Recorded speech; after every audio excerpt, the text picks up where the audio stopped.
भगवतो अर्हतो सम्मा सम्बुद्धस्स।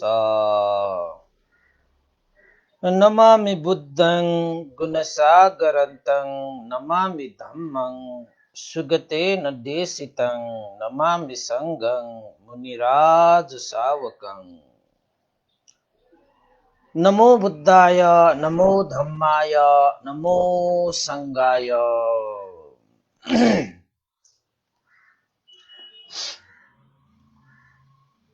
श्रद्धालु उपासक उपासिका तथा सधर्म प्रेमी महानुभावहरू,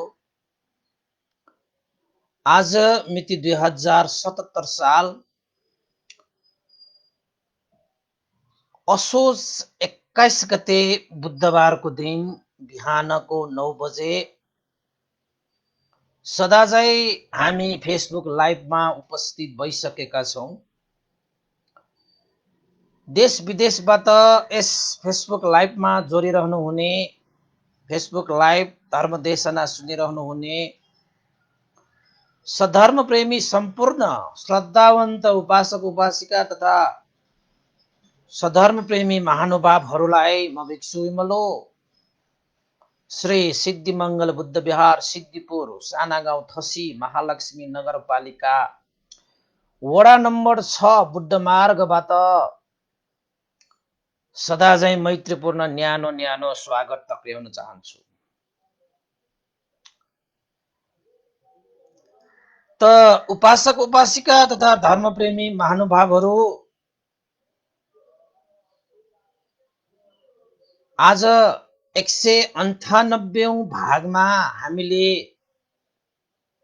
महास्वप्न जातक अन्तिम भागको रूपमा, चौथो भाग यानी अन्तिम भागको रूपमा आज हामी उपस्थित भएका छौं।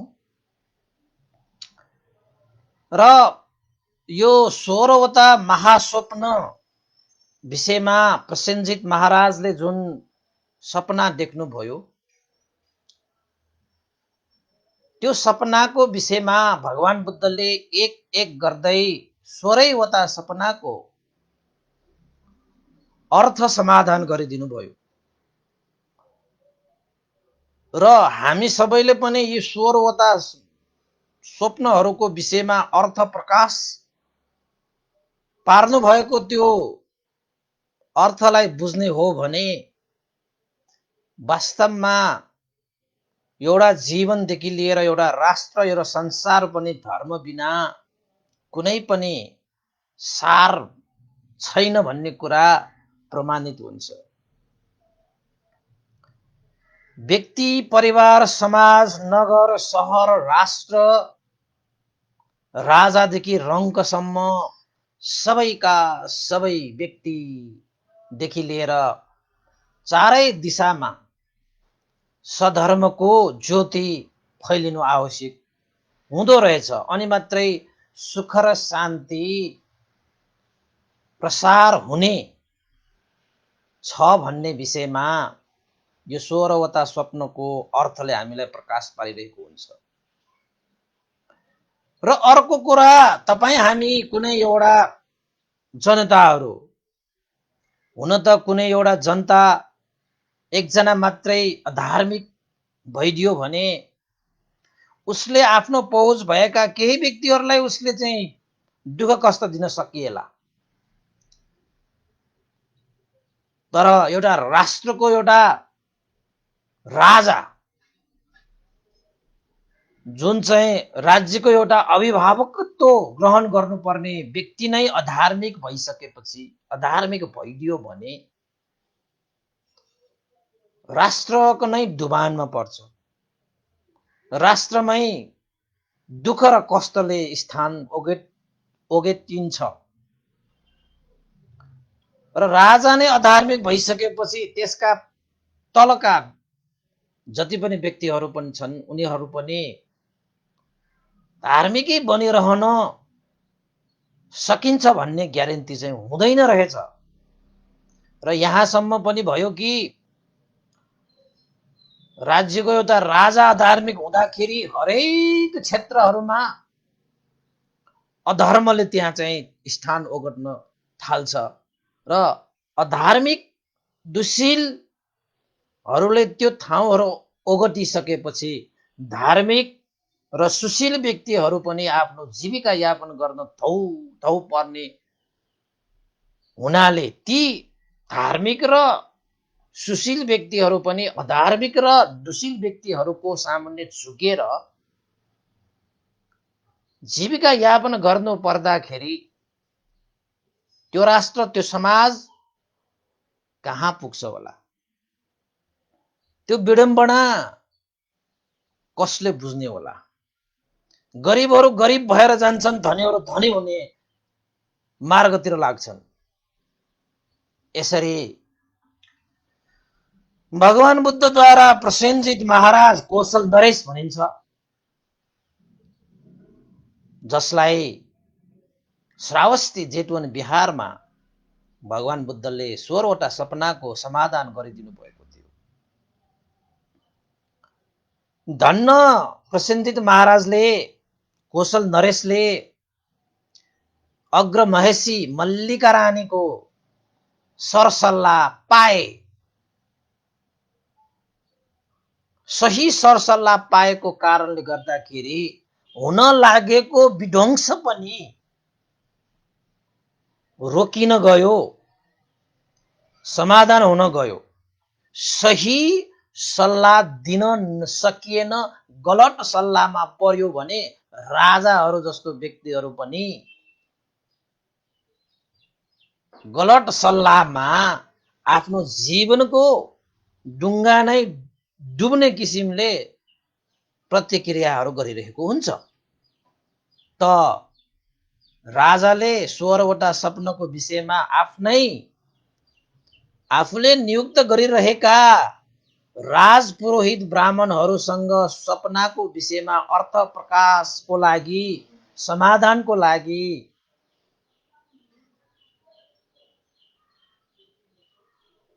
सोधनी हुँदाखेरि ती पुरोहित ब्राह्मणहरूले धन लाभको लोभमा परेर ती पुरोहित ब्राह्मणहरूले महाराजलाई ढोकामा राखेर त्यो सपनाहरूको भय अन्तराय आउने देखाएर चतुरको यज्ञ गर्नुपर्छ भनेर आफूहरूले निर्दोष प्राणीहरूको बलि दिएर यज्ञ गर्नलाई तम तयार गरेको थियो। ती पुरोहित ब्राह्मणहरूले आफ्नो जीवनमा धनलाभ गर्ने मौका पारेको। ती पुरोहित ब्राह्मणहरूको सरसल्लाहले मात्रै त्यो यज्ञ सम्पादन गरेको भए राजाको भय आउने त हुँदै होइन, त्यो सपनाले नभएको भए बरु आउँछ त्यो यज्ञले। किन त भन्दाखेरि निर्दोष प्राणीहरूको हत्या हिंसा त्यहाँ हुने भएको छ, निर्दोष प्राणीहरूको त्यहाँ बलि चढाइने भएको छ, यज्ञ गर्ने भएको छ त्यहाँ। ती पुरोहितहरूको लोभ लालचले गर्दाखेरि एउटा राजालाई पनि भ्रममा पारेर त्यसरी चाहिँ हैन यज्ञ गराउन सक्ने चाहिँ यस्ता मिथ्या दृष्टिमा सामर्थ्य राख्दछ। त मल्लिका रानी, जसले आफ्नो श्रीमान भनौँ या राजा भनौँ, महाब्राह्मणको पनि अर्थ प्रकाश सुनौ जानो भन्ने सरसल्लाह मानेरै कौशल नरेश भगवान बुद्धको सामुन्ने पुगेका थिए, श्रावस्ती जेतवन बिहारमा पुगेका थिए। त्यसैले सरसल्लाह भनेको सही मान्छेको लिनुपर्छ है। यो गलत मान्छेहरूको सरसल्लाहले मान्छेको जीवन त पुरै डुब्छ, जहाजै डुब्छ। तर मल्लिका रानीले चाहिँ सही सल्लाह दिए। त्यसैले सल्लाहकारहरूदेखि होशियार है। तपाईलाई सल्लाह यसको विषयमा, कानुनको विषयमा, व्यापारको विषयमा, जीवनको विषयमा सल्लाहकारहरू त कति पाउँछ तपाईको जीवनमा यत्र तत्र। तर सल्लाहकारले दिएको त्यो सही हो कि गलत हो छुट्याउन सक्ने हाम्रो यहाँ मन मस्तिष्कमा, हाम्रो यहाँ बुद्धि पनि हुनुपर्छ। नत्र भने त्यस्ता सल्लाहकारहरूले हल्लाकार बनाइदिन्छ तपाईलाई, होइन? त भगवान बुद्ध सामुन्ने गएर कौशल नरेशले 16वटा सपनाहरू चाहिँ अगाडि राखे, सामुन्ने राखिसकेपछि भगवान बुद्धले 16वटा सपनाको हो महाराज, यो सपनाले तपाईँलाई कुनै पनि भय आउने छैन। यो सपना भनेको त भविष्यको सूचक हो। जुन बेला राज्यमा धर्महरू लोप भएर जानेछ, अधार्मिक राजाहरू हुनेछन्, राजाहरू अधर्मी भयो भने यस्ता विषयहरू भविष्यमा घट्ने घटनाको यो भविष्य सूचकको रूपमा तपाईलाई सपना आएको हो।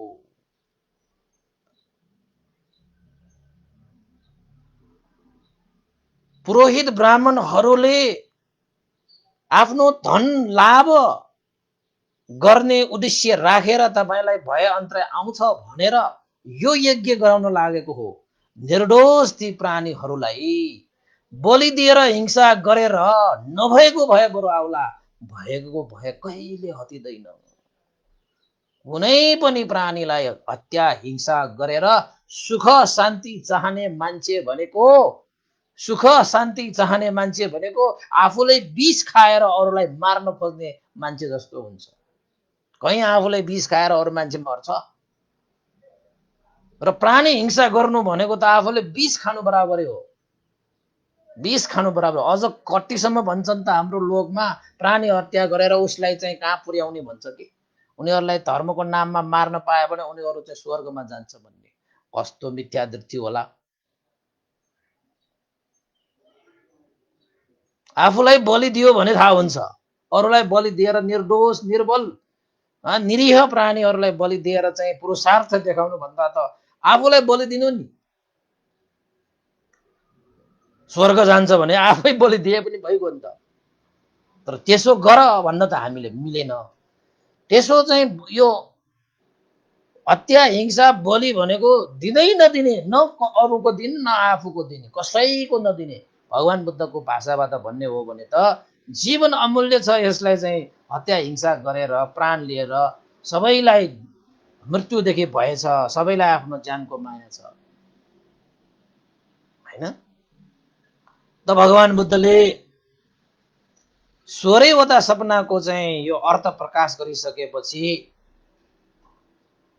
महाराजलाई भन्नुभयो, महाराज तपाईले 16वटा सपना प्रकाश पार्नुभयो, त्यसको अर्थ पनि मैले प्रकाश पारे। कुनै पनि सपनाले तपाईको जीवनमा भय अन्तराय आउने छैन। कुनै पनि सपनाले तपाईको जीवनमा भय आउने छैन। यो सबका सब धर्म लोप भएर जाने बेलामा, अधर्म वृद्धि हुने बेलामा, भविष्यमा यो घट्ने भविष्य सूचकको रूपमा सपना मात्र आएको हो महाराज। यो तपाईको जीवनमा, यो तपाईको समयमा हुन्छ, न मेरो समयमा हुन्छ। यो त भविष्य सूचक हो महाराज। त महाराज भगवान बुद्धको त्यो अर्थ प्रकाश सुनिरहनु भएको थियो। त भगवान बुद्धले के भन्नुभयो त भन्दाखेरि, हे महाराज यो 16वटा सपना जुन भविष्य सूचक छन्, यी सपनाहरू तपाईले मात्र देख्नु भएको होइन। यस्ता भविष्य सूचक, यस्ता 16वटा सपना विगतमा पनि राजाहरूले चाहिँ यस्तै सपना देखेको थियो र यस्तै सपनाबाट ती राजाहरूका पुरोहितहरूले यस्तै यज्ञ गराउनको निमित्त तम तयार पनि पारेको थियो। त्यति बेला बोधिसत्वले राजालाई यो सपनाको अर्थ प्रकाश पारेर ती सम्पूर्ण यज्ञहरूबाट मुक्त गराएर सम्पूर्ण प्राणीहरूलाई अभय दान गरेर यो विषयलाई समाधान गर्नुभएको थियो महाराज। अहिले मात्र यो सपना तपाईले देख्नु भएको होइन, यो भविष्य सूचक यो सपनाहरू त पहिला पनि राजाहरूले यस्तै सपना देखेको थियो भनेर भगवान बुद्धले कौशल नरेशलाई त्यो सुनाइसकेपछि त्यहाँनिर चाहिँ अतीत समयमा कुन राजाले कसरी यो सपना देखे, बोधिसत्वले कसरी चाहिँ समाधान गरिदिनु भयो भन्ने विषयमा भगवान बुद्धले अतीत कथा कोशल नरेशलाई देशना गर्नुहुन्छ। किन देशना गर्नु भएको होला त भन्दाखेरि अथकटाचार्यले भनेको थियो अब यता आफ्नै चाहिँ विश्वासिलो पात्र राजपुरोहित ब्राह्मणहरूले चाहिँ भयअन्तरै आउँछ भनेर त्यहाँ यज्ञ गराउन लागेको, यता भगवान बुद्धले चाहिँ कुनै पनि सपनाको चाहिँ भयअन्तरै आउने छैन भनेर भनिसकेपछि राजालाई पनि त कस्तो कस्तो लाग्यो, यता यस्तो भन्छ उता यस्तो भन्छ। त ती ब्राह्मणहरूले त मात्र भय आउँछ भन्नुभयो, तर भगवान बुद्धले त एक एक सपनाको अर्थ पनि प्रकाश पार्नुभयो नि त। जसरी सपनाको कुरालाई लिएर यहाँ यस्तो घटना घटेको जस्तै यो धर्म अधर्म राजाहरू वृद्धि हुने बेलामा यस्तो हुन्छ भनेर पनि उपमाको रूपमा पनि प्रकाश गर्नुभयो। र साथसाथै अझै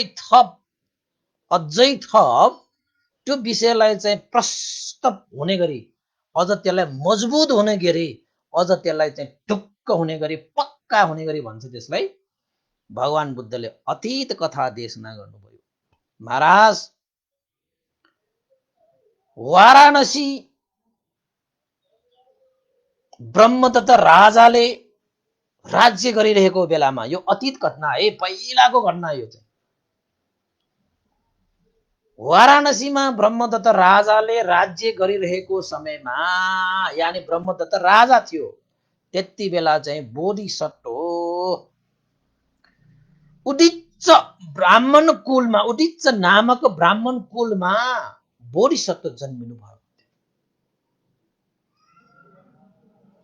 त बोधिसत्व जन्मिसकेपछि त्यही वाराणसीमा ब्रह्मदत्त राजाले राज्य गरिरहेको समयमा अनि त्यो बोधिसत्व उदिच्च ब्राह्मणले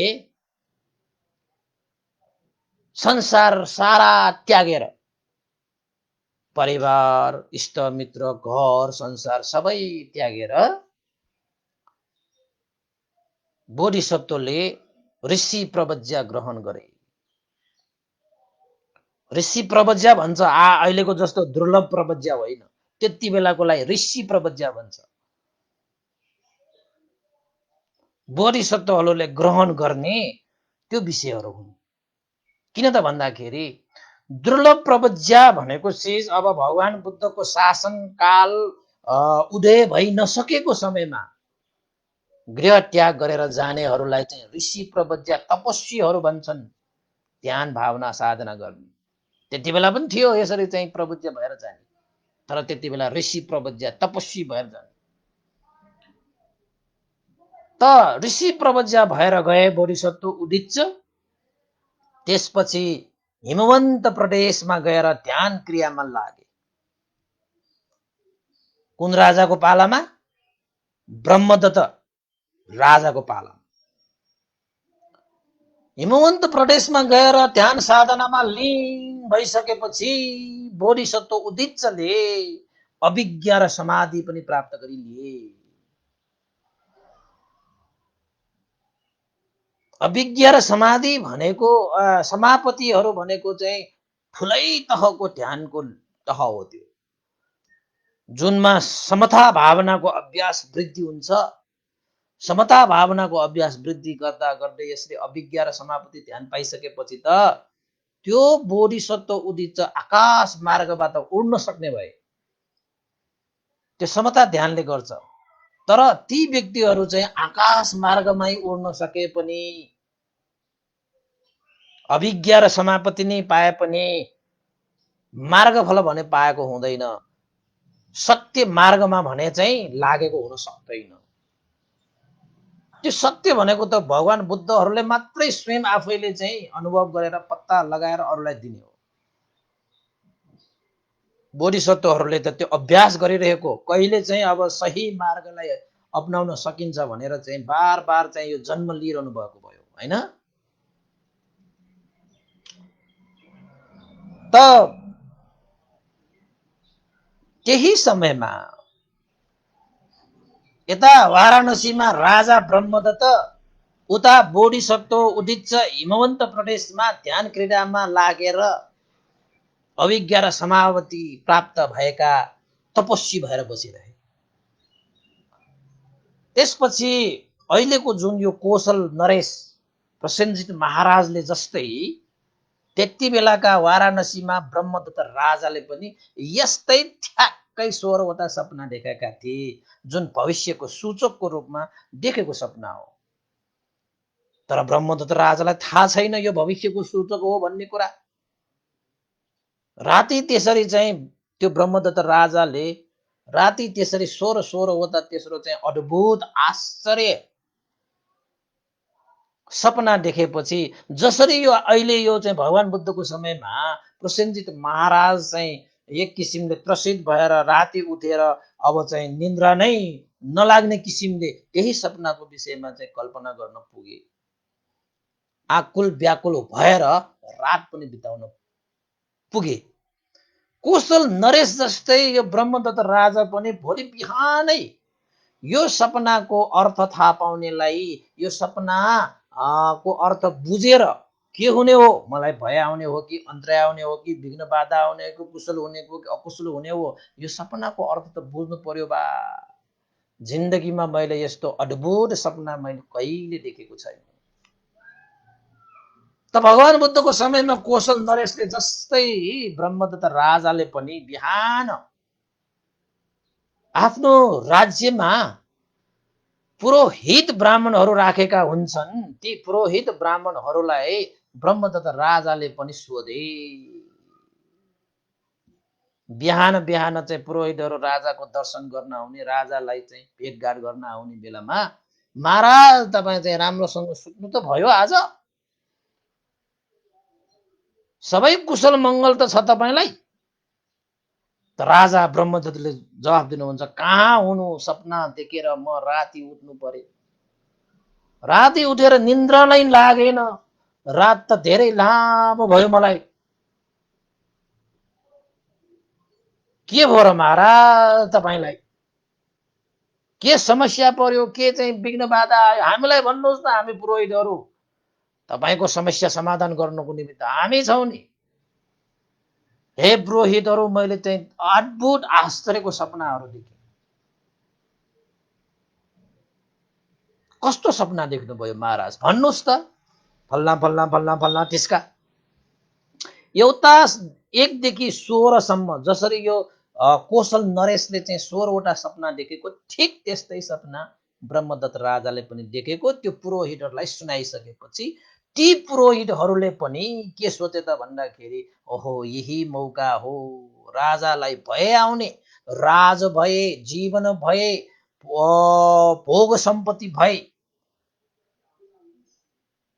तीनवटा भएमा एक न एउटा भए चाहिँ आएर छाड्ने छ भनेर त्रास भए दिएर अनि धन आर्जित गर्नु पर्यो भनेर ब्रह्मदत्तका ती पुरोहितहरूले पनि यज्ञको चाहिँ यज्ञ कुण्ड बनाउनको निमित्त यज्ञको आह्वान गरे। महाराज तपाईलाई चाहिँ भय आउने भयो, तपाईलाई चाहिँ अब विघ्न बाधा आउने भयो, यदि कहीँ गरी उपाय गरेन भने त्यो भय अन्तराले तपाईलाई विनाश गर्नेछ भनेर त्रास दिए, डर दिए, भय दिए। यसरी हामीलाई पनि त्यसरी भयभीत पारेर, त्रसित पारेर धर्म गराएको, धर्महरू लाडेको त कति छ के जिन्दगीमा, अहिलेसम्म पनि छ। तपाईलाई भय आउने भयो, तपाईलाई यो आउने भयो, यो फल्न आउने भयो, तपाईलाई कस्तो दुःख दिइरहेको हुन्छ, कहाँ कहाँ पूजा गर्न लगाएको हुन्छ, कहाँ कहाँ घुम्न लगाएको हुन्छ, कति डाँडा चढाउन लगाएको हुन्छ, कति त्यो खोला नालामा डुब्न लगाएको हुन्छ है, कति दिनसम्म तपाईलाई चाहिँ अनसन बनाएको बसाएको हुन्छ। ओहो, वास्तवमा कर्म र कर्मको फलमा विश्वास गर्नेहरूले यसरी त्रसित त्राही त्राही भएर भयभीत भएर जीवनमा त्यसले कुनै पनि कार्य गर्नु आवश्यकै छैन। त राजाले के भने त भन्दाखेरि, ओहो पुरोहितहरू, यसरी भय आउने, त्रास आउने भए त लौन नि, मेरो जीवन त अब तपाईहरुको हातमा छ, जसरी भए पनि मेरो यो जीवनको त्रास भए हटाइदिने कुनै पनि उपाय गरिदिनु पर्यो, मेरो जीवन तपाईहरुको हातमा छ भनेर चाहिँ अब राजाले पुरोहितहरूलाई हात जोडेको। त पुरोहितहरूले चाहिँ जुङ्गा मुह छाडे, यही मौका हो अब राजाको धन सम्पत्तिलाई हाम्रो पार्ने। अब उनीहरूले के सल्लाह दिए त भन्दाखेरि राजाले, महाराज यो भय अन्तराय हटाउने उपाय छ, त्यति उपाय गर्न सकेन भने हामी राजपुरोहित भएर बसेको के काम, हामी छौँ नि भनेर चाहिँ आश्वासन दिए। अब मान्छेहरूले आफ्नो ज्यानकै भय आउने भनेपछि त अलिकति त्राही त्राही त भइहाल्छ, त्यो स्वभाव त हो। तर प्रज्ञा हुने मान्छेले त सोध्छ नि। त पुरोहित ब्राह्मणहरूले राजालाई सल्लाह दिए, यज्ञ अहिले चाहिँ यो चाहिँ कौशल नरेशलाई जसरी त्यो पुरोहितहरूले चाहिँ सल्लाह दिएको त पहिलादेखि तिनीहरू त्यस्तै हो। लोभी पापीहरू त त्यस्तै हुन्छ नि, जहिले पनि अर्काको सम्पत्तिलाई कसरी आफ्नो पार्ने। अब राजालाई त खोसेर लिनु भएन, अब उनीहरूलाई चाहिँ भए अन्तराय देखाएर होइन अब लिए मात्रै हो। त पुरोहितहरूले पनि जसरी यो कौशल नरेशलाई चाहिँ त्यो पुरोहितले सल्लाह दिए, यता ब्रह्मदत्त राजालाई पनि उसका पुरोहितले त्यस्तै सल्लाह दिए। के सल्लाह दिए? चतुर्क यज्ञ गर्नु पर्यो, प्राणीहरू ल्याएर बलि दिएर हिंसा गरेर यज्ञको चाहिँ पूजा सम्पन्न गर्यो भने खाद्यान्न, धन सम्पत्ति, पशुहरू, पन्छीहरू साराका सारा जम्मा पारेर आखिरमा ती पुरोहितले ब्रह्मदत्त राजालाई चाहिँ यज्ञ गर्ने सल्लाह दिइसकेपछि राजा पनि अब भयभीत भएर हुन्छ हमा ह मिलाए। ब्रह्मदत्त राजा पनि अब बुद्धि छैन, यसम्यान भयो त्यो पनि।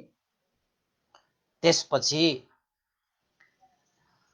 राजाको सहमति पाइसकेपछि ती पुरोहित ब्राह्मणले ठोक निलेर अब चाहिँ हामीले यज्ञ गर्न पाए, ल खाद्यान्न चाहियो, ल धन चाहियो, ल पशु यति चाहियो, ल पन्छीहरू यति चाहियो। निर्दोष पन्छीहरूलाई, पशु पन्छीहरूलाई चाहिँ बाँडेर त्यहाँ चाहिँ के भन्छ त्यो बलि दिनको निमित्त गाड्ने लिङ हुन्छ नि होइन, हरेक ठाउँमा गाड्न लगायो, यज्ञ कुण्डहरू बनाउन लगाए। राजा पनि खुसी, मेरो लागि उनीहरूले कति स्नेह राखेर, मेरो लागि कति मैत्री राखेर, मेरो लागि उनीहरूले भए अन्तराय विघ्न बाधा हटाउनको निमित्त कति मेहनत गरेर काम गरे भनेर राजा यता मक्ख, पुरोहित यता मक्ख। हामीले त राजालाई त यसरी छक्काएर यज्ञ गर्नुपर्छ भनिदिए, राजा त मक्क, अब हामीले कमाउनु पाउने भए भनेर चाहिँ यज्ञ कुण्डहरू बनाउँदै थियो। चतुर्क यज्ञ गर्नको निमित्त त्यति बेला चाहिँ ती ब्राह्मणहरूको एकजना चाहिँ बुद्धिमान, स्पष्ट वक्ता, इमानदार एउटा शिष्य थियो।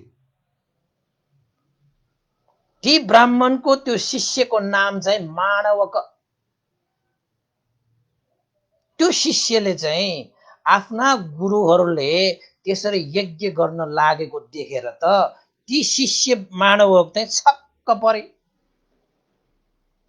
किन छक्क परे त भन्दाखेरि यसरी गुरुहरूले हामीलाई सिकाएको त्यो वेदहरूमा, कुनै पनि वेदहरूमा, कुनै पनि शिक्षाहरूमा, कुनै पनि ज्ञानहरूमा निर्दोष प्राणीहरूलाई बलि दिएर हिंसा गरेर सुख शान्ति प्राप्त हुन्छ भन्ने कहीँ लेखेकै छैन, कहीँ लेखेकै छैन। त त्यो शिष्यले के सोचे त भन्दाखेरि गुरुहरूले त्यत्रो शिक्षा हामीलाई दिए, त्रिवेद म पारङ्गत पनि भए, तिनै वेदमा पारङ्गत भइकन पनि कुनै पनि वेदहरूमा, शिक्षाहरूमा, अनुशासनहरूमा यसरी प्राणी हिंसा गरेर, यसरी चाहिँ बलि दिएर यज्ञ गरेर सुख शान्ति प्राप्त हुन्छ भनेर कहीँ पनि उल्लेख छैन र गुरुहरूले हामीलाई सिकाएको पनि छैन। ओहो, गुरुहरूले जति सिकेको छु त्यति पनि मैले पनि सिकेको छु, मैले पनि सिकिसकेँ भनेपछि कहाँनिर चाहिँ यसरी चाहिँ चुप भयो? ती गुरुहरू चाहिँ यज्ञ गर्नको निमित्त यसरी तम्सिरहेका छन् कि यसरी तम्सिरहेका छन् कि मानव सुख शान्ति भनेको त आकाशबाट बर्स्ने जस्तो गरी तम्सिरहेको छ बा। यो त उल्लेखै नभएको कार्यहरू चाहिँ यो गुरुहरूले किन गर्न लागेको भनेर त्यो बुद्धिमान, त्यो स्पष्ट वक्ता, त्यो मानवकले गएर गुरु कहाँ गएर सोधे। के भन्नुभयो त्यो शिष्य मानवकले? हे गुरुदेव, तपाईहरूले यो कस्तो यज्ञ गर्न लाग्नु भएको? हेर्नुस् त, साराका सारा निर्दोष ती प्राणीहरूलाई यसरी बलि दिएर यज्ञ गर्दैमा कुनै त्यस्तो भय अन्तराय विघ्न बाधा हट्छ भन्ने कहाँ उल्लेख छ र? तपाईहरूले जति सिक्नु भएको त्यो साराका सारा चिज त मलाई तपाईहरूले सिकाउनु भइसक्यो। त्यो सम्पूर्ण त्यो वेदहरू सिकेर पनि मैले कहीँ पनि त्यसरी उल्लेख भएको मैले त पाएको छैन। जति तपाईहरूसँग त्यति नै मलाई दिनुभएको छ भने तपाईहरूले पनि पक्कै थाहा छ कि यो हत्या, हिंसा, बलि, यज्ञ गरेर सुख र शान्ति प्राप्त हुनै सक्दैन र कुनै पनि भय अन्तराय विघ्न बाधा हटाउन सक्दैन भन्ने तपाईहरूलाई पनि थाहा छ भने हे गुरुदेव, तपाईँले यस्तो यज्ञ गर्नुपर्छ भनेर राजालाई कसरी तपाईँले सल्लाह दिएर यो कार्य सम्पादन गर्नु खोज्नुभयो भनेर उसकै चेलाले, उसकै शिष्यले, त्यो राजपुरोहित ब्राह्मणकै शिष्यले आफ्ना गुरुदेव ब्राह्मणलाई चाहिँ प्रश्न तेर्साए, हैन? एकलाई मारी अर्कोलाई सुखी दिने कहीँ पनि उल्लेख गरेकै छैन। त गुरुदेव, तपाईहरूले यो कार्य किन गर्नु खोज्नु भएको? राजालाई भ्रममा पारेर तपाईले यस्तो यज्ञ गर्न किन खोज्नु भयो भनेर प्रश्न तेर्सिसकेपछि अनि त्यो गुरुले त्यो शिष्यलाई के भनेछ त भन्दाखेरि, हे शिष्य, तिमी यो कस्तो कुरा गरिरहेका छौ? यज्ञहरू गरेन भने त हामीलाई कसरी धन लाभ हुन्छ, कसरी सम्पत्ति प्राप्त हुन्छ? वेदहरूमा उल्लेख होस् नहोस्, त्यो उल्लेख नभएको कुराहरू कहाँ कसलाई भनेर हामीले त्यो चाहिँ यस्तो यज्ञ गर्न पाएन भने त हाम्रो जीवन कसरी उस्किन्छ, कसरी माथि उठिन्छ? क्या हो शिष्य, तिमी त राजाको ढुकुटी संरक्षण गर्ने मान्छे हो र तिमीलाई त बडा यो राज्यको ढुकुटीको चिन्ता जस्तो छ।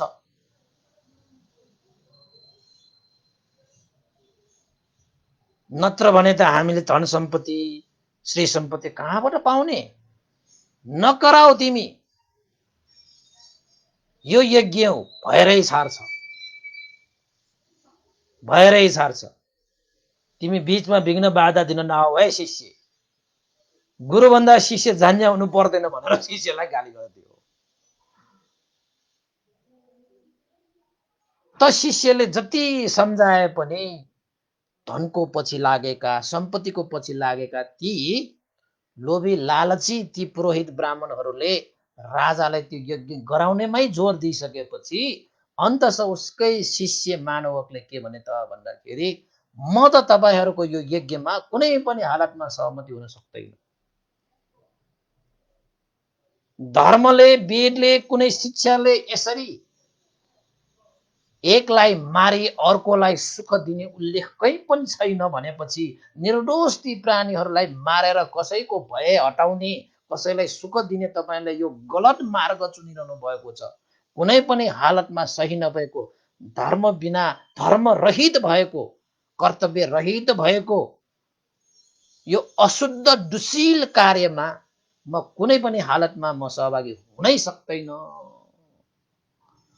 जसले जस्तो कर्म गर्छ उसले त्यस्तै फल भोग्छ। तपाईहरूको कर्म तपाईहरूलाई नै भयो, म त यो कर्ममा सहभागी पनि हुँदैन। मेरो यो कुनै पनि हालतमा म सहमति पनि दिँदैन, म सहभागी पनि हुँदैन, मलाई बिदा दिनुहोस् भनेर त्यो शिष्यले त्यो कार्यप्रति असहमति जनाएर त्यहाँबाट गए। त ती गुरुहरूले के भने त भन्दाखेरि, अब तिमीलाई धन चाहिँदैन, तिमीलाई पैसा चाहिँदैन भने लाग्न सक्छौ तिमी आफ्नो बाटो, तर हाम्रो कार्यमा पनि तिमीले बाधा नदिऊ भनेर ती गुरुहरू चाहिँ प्राणी हिंसा गरेर, यज्ञ गरेर, त्यहाँ धन सम्पत्ति लाभको आकांक्षा लिएरै राजालाई त्यस्तो चाहिँ मिथ्या सल्लाह दिएर यज्ञ गराउन खोजे। त एकजना त्यो मानवक शिष्य, प्रष्टवक्ता, बुद्धिमान त्यो मानवकले आफ्ना गुरुहरूलाई पनि छाडिदिए। यस्ता धर्मले चाहिँ कुनै पनि हालतमा उल्लेख नगरेका, कुनै पनि हालतमा निर्देशन नगरेका यस्ता अधर्मी काममा म सहभागी हुन सक्दैन। जसले जे कर्म गर्छ उसले त्यही भोग्नुपर्छ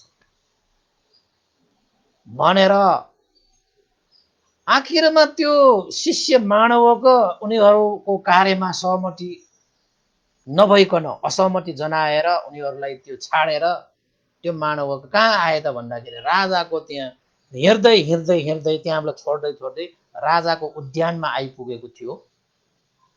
राजाको बगैँचा।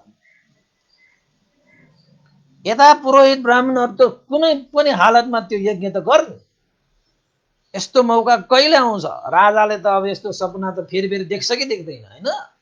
यही मौकामा भए देखाएर चाहिँ तन्न कमाउन पायो भने त यो राज्यको धुकुती, यो राष्ट्र, यो राजा, यो जनताको के मतलब? आफ्नो भुँडी भर्न पाए त पुगेको। आफ्नो सन्तानको लागि कमाउन पाए त पुगेको। यो राज्य, यो राजा, यो जनता, यो नीति नियम, यो धर्म के पनि मतलब छैन। के मतलब तिनीहरूलाई त उनीहरूले यज्ञ गर्ने नै चाहिँ निदो गरे। त यता मानवको राजाको उद्यानमा पुग्दाखेरि त्यति बेला नै बोधिसत्व हिमवन्त प्रदेशमा ध्यान क्रियामा हुनुहुन्थ्यो। अब अभिज्ञा समापति प्राप्त भएको तपस्वी बोधिसत्व। त बोधिसत्वले ध्यान दृष्टिबाट उहाँले के देख्नुभयो त भन्दाखेरि नगरमा म अहिले गएँ भने निर्दोष प्राणीहरूलाई उपकार गर्न पाउने भए, मिथ्या दृष्टिलाई हटाउन पाउने भए, म यो हिमवन्त प्रदेशमा बसेर ध्यान क्रियामा मात्र लागेर भएन। निर्दोष प्राणीहरूको हत्या हुँदैछ, निर्दोष प्राणीहरूको ज्यान जाँदैछ, बलि दिने कार्यहरू हुन गइरहेको छ। यस्तो मिथ्यालाई मैले नरोकिकन संसारमा अरू कसले रोक्ला भनेर चाहिँ हिमवन्त प्रदेशमा ध्यान क्रियामा लीन बोधिसत्व अभिज्ञा र समापतिको बलले आकाश मार्गबाट उडेर आउनुभयो। हेर्नुहोस् है, अब यसो भन्दाखेरि तपाईँलाई कसो कसो लाग्ला होइन? अहिले हामीले चाहिँ अब नदेखेको नसुनेको अब भएर हामीलाई आश्चर्य लागेको त्यति बेला होइन? अभिज्ञा र समापति भएर आकाश मार्गबाट चराहरू उडे जस्तो कि मान्छेहरू सारा उडेर आउन सक्ने त्यो चाहिँ समता ध्यानबाट प्राप्त हुन्छ। तर विपसना नगरिकन ज्ञान भने फेरि पाउँदैन। ज्ञान भनेको कस्तो ज्ञान त भन्दाखेरि अरू ज्ञान होइन। विपसना ज्ञान भनेको त यो भवचक्रबाट मुक्त भएर जाने ज्ञान, जुन ज्ञान चाहिँ परिपूर्ण छ। अरू जति पनि ज्ञान भए पनि जबसम्म भवचक्रबाट मुक्त भएर जान सक्दैन ती सम्पूर्ण ज्ञानहरू अपूर्ण छन् कि। बरु भवचक्रबाट मुक्त भएर जाने त्यो ज्ञान प्राप्त गर्यो भने अरू ज्ञान नभए पनि त्यो ज्ञान प्राप्त भयो भने पूर्ण हुन्छ कि जीवन होइन? तर बोधिसत्वहरूको त्यो अभिज्ञा र समापतिको बलले आकाश मार्गबाट उडेर कहाँ आउनुभयो त भन्दाखेरि त्यही ब्रह्मदत्त राजाको उद्यानमा आउनुभयो। किन त भन्दाखेरि त्यही स्थान थियो, त्यहाँबाटै हो उपकार गर्न सक्ने देखेर बोधिसत्व त्यो उद्यानमा आएर एउटा मङ्गलशिला भन्छ, मङ्गल गर्ने एउटा चाहिँ होइन, मङ्गल गर्ने एउटा स्थान, त्यहाँ बसेर बोधिसत्वले मङ्गल गरेको कारणले त्यो मङ्गलशिला भन्छ। मजाले त्यहाँको एउटा ढुङ्गामा आकाश मार्गबाट उडेर आएर बोधिसत्व तपस्वी त ढुङ्गामा मजाले ध्यान क्रियामा चाहिँ लीन भइरहेको थियो। मानव एउटा सुवर्ण मूर्ति त्यो ढुङ्गामा राखेको जस्तो। अहिले हामीले भगवानको सुन्दर मूर्तिहरू राखेका हुन्छौँ नि बिहारमा, चटक्क त्यही बसिरहनु, त्यही चाहिँ शिलामा मजाले ध्यान मुद्रामा बोधिसत्व। त राजाको उद्यानमा त्यसरी बसिरहनु हुँदाखेरि ठ्याक्कै त्यो पुरोहित ब्राह्मणहरूको चेला शिष्य मानवको यज्ञ कार्यमा असहमति जनाएर त्यहाँ हिँड्दै आउँदाखेरि त्यही उद्यानमा ठ्याक्क पुगेपछि त्यो मानवकले बोधिसत्वलाई देखेछ। मानव एउटा स्वर्ण मूर्ति जस्तो मङ्गलशिलामा मजाले ध्यान क्रियामा बसिरहनु भएको। त्यसपछि अब मानवको दिमागमा कस्तो गुरुहरू होला बाबा, जसले त्यत्रो धर्म सिकेको छ, जसले त्यत्रो धर्म सिकाए तैपनि उनीहरूले धर्मलाई अनुसरण नगरिकन, धर्मले कहिले पनि निर्देशन नगरेको त्यस्तो चाहिँ बलि प्रथा होइन, त्यसरी हत्या हिंसा गरेर चाहिँ यज्ञ सम्पन्न गरेर चाहिँ राजाको ढुकुटीमा चाहिँ आँखा गाडेर उनीहरूले धन सम्पत्तिको लोभमा यस्तो यज्ञ गरे। बाबा कस्ता गुरुहरू रहेछन् भन्दै मनमै आफ्नो कुराहरू गुनगुन गाउँदै आइरहेको बेलामा ढ्वाक्क त्यहाँ चाहिँ सुवर्ण मूर्ति जस्तो त्यहाँ त तपस्वी बसिरहनु भएको। ल तपस्वी त्यति बेलाका चर्चित तपस्वी होइन, अब अभिज्ञ समापति प्राप्त भएको तपस्वी त मानवकले देखेपछि हात जोडेर वन्दना गरेर बोधिसत्व तपस्वीलाई के भन्नुभयो त भन्दाखेरि, ओहो आज त मैले चाहिँ आफ्नै बाटोमा हिँड्दै जाँदाखेरि पनि यस्ता तपस्वी ऋषि होइन मुनिहरूको दर्शन पाए, धन्य भए भनेर चाहिँ जति पनि आदर सत्कारहरू गर्नुपर्ने थियो सबै आदर सत्कारहरू गरे। त बोधिसत्व त्यहाँ चाहिँ उपस्थित हुनको कारण के हो त भन्दाखेरि त्यो स्थानमा हुन लागेको त्यो भयङ्कर यज्ञलाई रोकेर प्राणीहरूलाई अभय दान दिने, राजालाई मिथ्या दृष्टिबाट मुक्त गरेर राष्ट्रमा एउटा चाहिँ धार्मिक शिक्षाको जगेर्ना गर्ने, राजालाई सम्यक जीविका गर्नको निमित्त प्रोत्साहित गर्नको निमित्त आएका त बोधिसत्व तपस्वीले चाहिँ मानवकलाई के भने त भन्दाखेरि, हे मानवक तिम्रा राजाले देशमा धार्मिक पूर्वक राज्य त सञ्चालन गरेको छ होइन भनेर सोधिहाले। सोधिसकेपछि त्यो शिष्य मानवकले के भने त भन्दाखेरि, हे तपस्वी, हे ऋषिमुनि, राज्यमा राजाले त राज्य सञ्चालन गर्दाखेरि धार्मिक पूर्वक नै सञ्चालन गर्ने उद्देश्य राखेर राज्य सत्ता चाहिँ चलाइरहनु भएको छ, तर राजालाई सल्लाह दिने राजपुरोहितहरूले गलत सल्लाह दिएर आफ्नो लोभ लालच धन प्राप्तिको लागि अहिले भने राजालाई नै छलेर उनीहरूले चाहिँ ठुलै विनाश गर्न खोजिरहेको छ भनेर भनिसकेपछि बोधिसत्व तपस्वीले के भने त भन्दाखेरि, हे मानवक के भएको छ र, कस्तो सल्लाह दियो र, कस्तो कार्य सम्पादन हुन गइरहेको छ त मानवकले के भने त भन्दाखेरि, हे ऋषिमुनि, हाम्रा राजा ब्रह्मदत्तले 16वटा सपना देखे, ती सपनाहरूको अर्थ भय आउने त्रास आउने भनेर राजपुरोहित ब्राह्मणहरूले, मेरा गुरुहरूले राजालाई चाहिँ यज्ञ गराउन खोजेको छ। ती यज्ञ कुनै पनि हालतमा धर्म सङ्गत छैन, एकलाई मारेर अर्कोलाई सुख दिने कुनै पनि धर्ममा उल्लेख छैन, तर मेरा ती पुरोहित ब्राह्मण गुरुहरूले राजालाई आँखा छली उनीहरूले त्यस्तो भय आउने देखाएर निर्दोष प्राणीहरूलाई चाहिँ बलि दिएर निर्दोष प्राणीहरूलाई हिंसा गरेर हत्या गरेर ठुलै चतुरको यज्ञ गर्न खोजिरहेको छ। लौ न हे ऋषिमुनि, तपाईँ जस्तो तपस्वी, तपाईँ जस्तो ज्ञानी, तपाईँ जस्तो अभिज्ञ, तपाईँको जस्तो समापति प्राप्त व्यक्तिले त्यस्तो मिथ्या कार्यलाई नरोके कसले रोक्न सक्ला र? कृपया तपाईँले यो कार्य रोक्नको निमित्त राजा कहाँ गएर तपाईँले यो मिथ्या दृष्टि हटाइदिनु न ल कृपया। मैले त मेरो गुरुहरूलाई सम्झाउँदाखेरि म त हारे, त्यसैले उहाँहरूको त्यो कार्यप्रति म असहमति जनाएर मैले चाहिँ आफ्नो कर्म आफूले नै भोग्ने हो भनेर मैले त छाडेर आएको छु, मैले त सकिनँ। हे ऋषिमुनि, हे तपस्वी, तपाईँ जस्तो अभिज्ञाशाली समापति ध्यान कृदामा सम्पन्न तपाईँले चाहिँ यस्तो समाधान नगरे कसले गर्ला? ठुलै भयानक यो अकुशल कर्मबाट तपाईले चाहिँ अवश्य रोक्न सक्नुहुन्छ होला।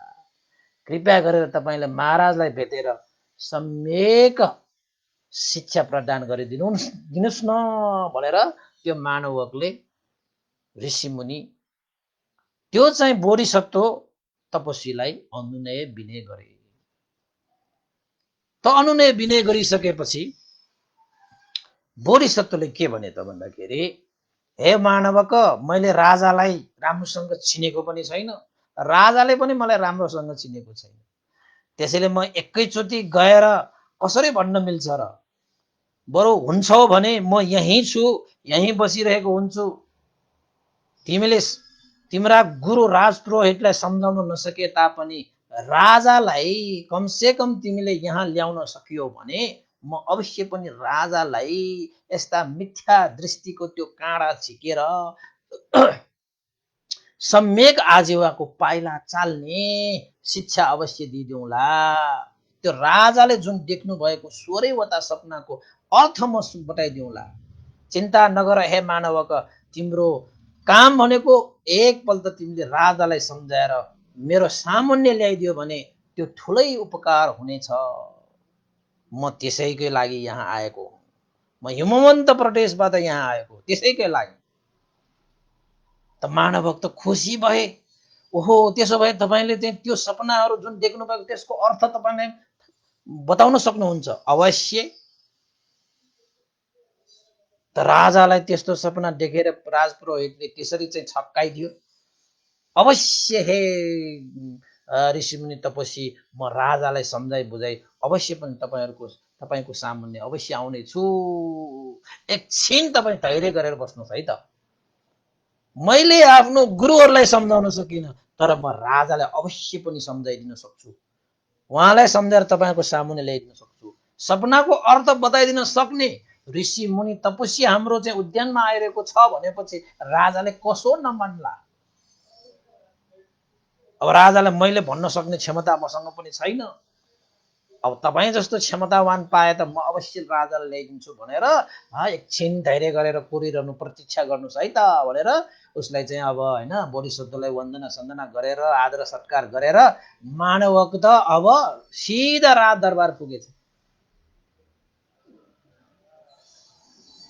राजदरबारमा पुगेर राजालाई खबर गरे,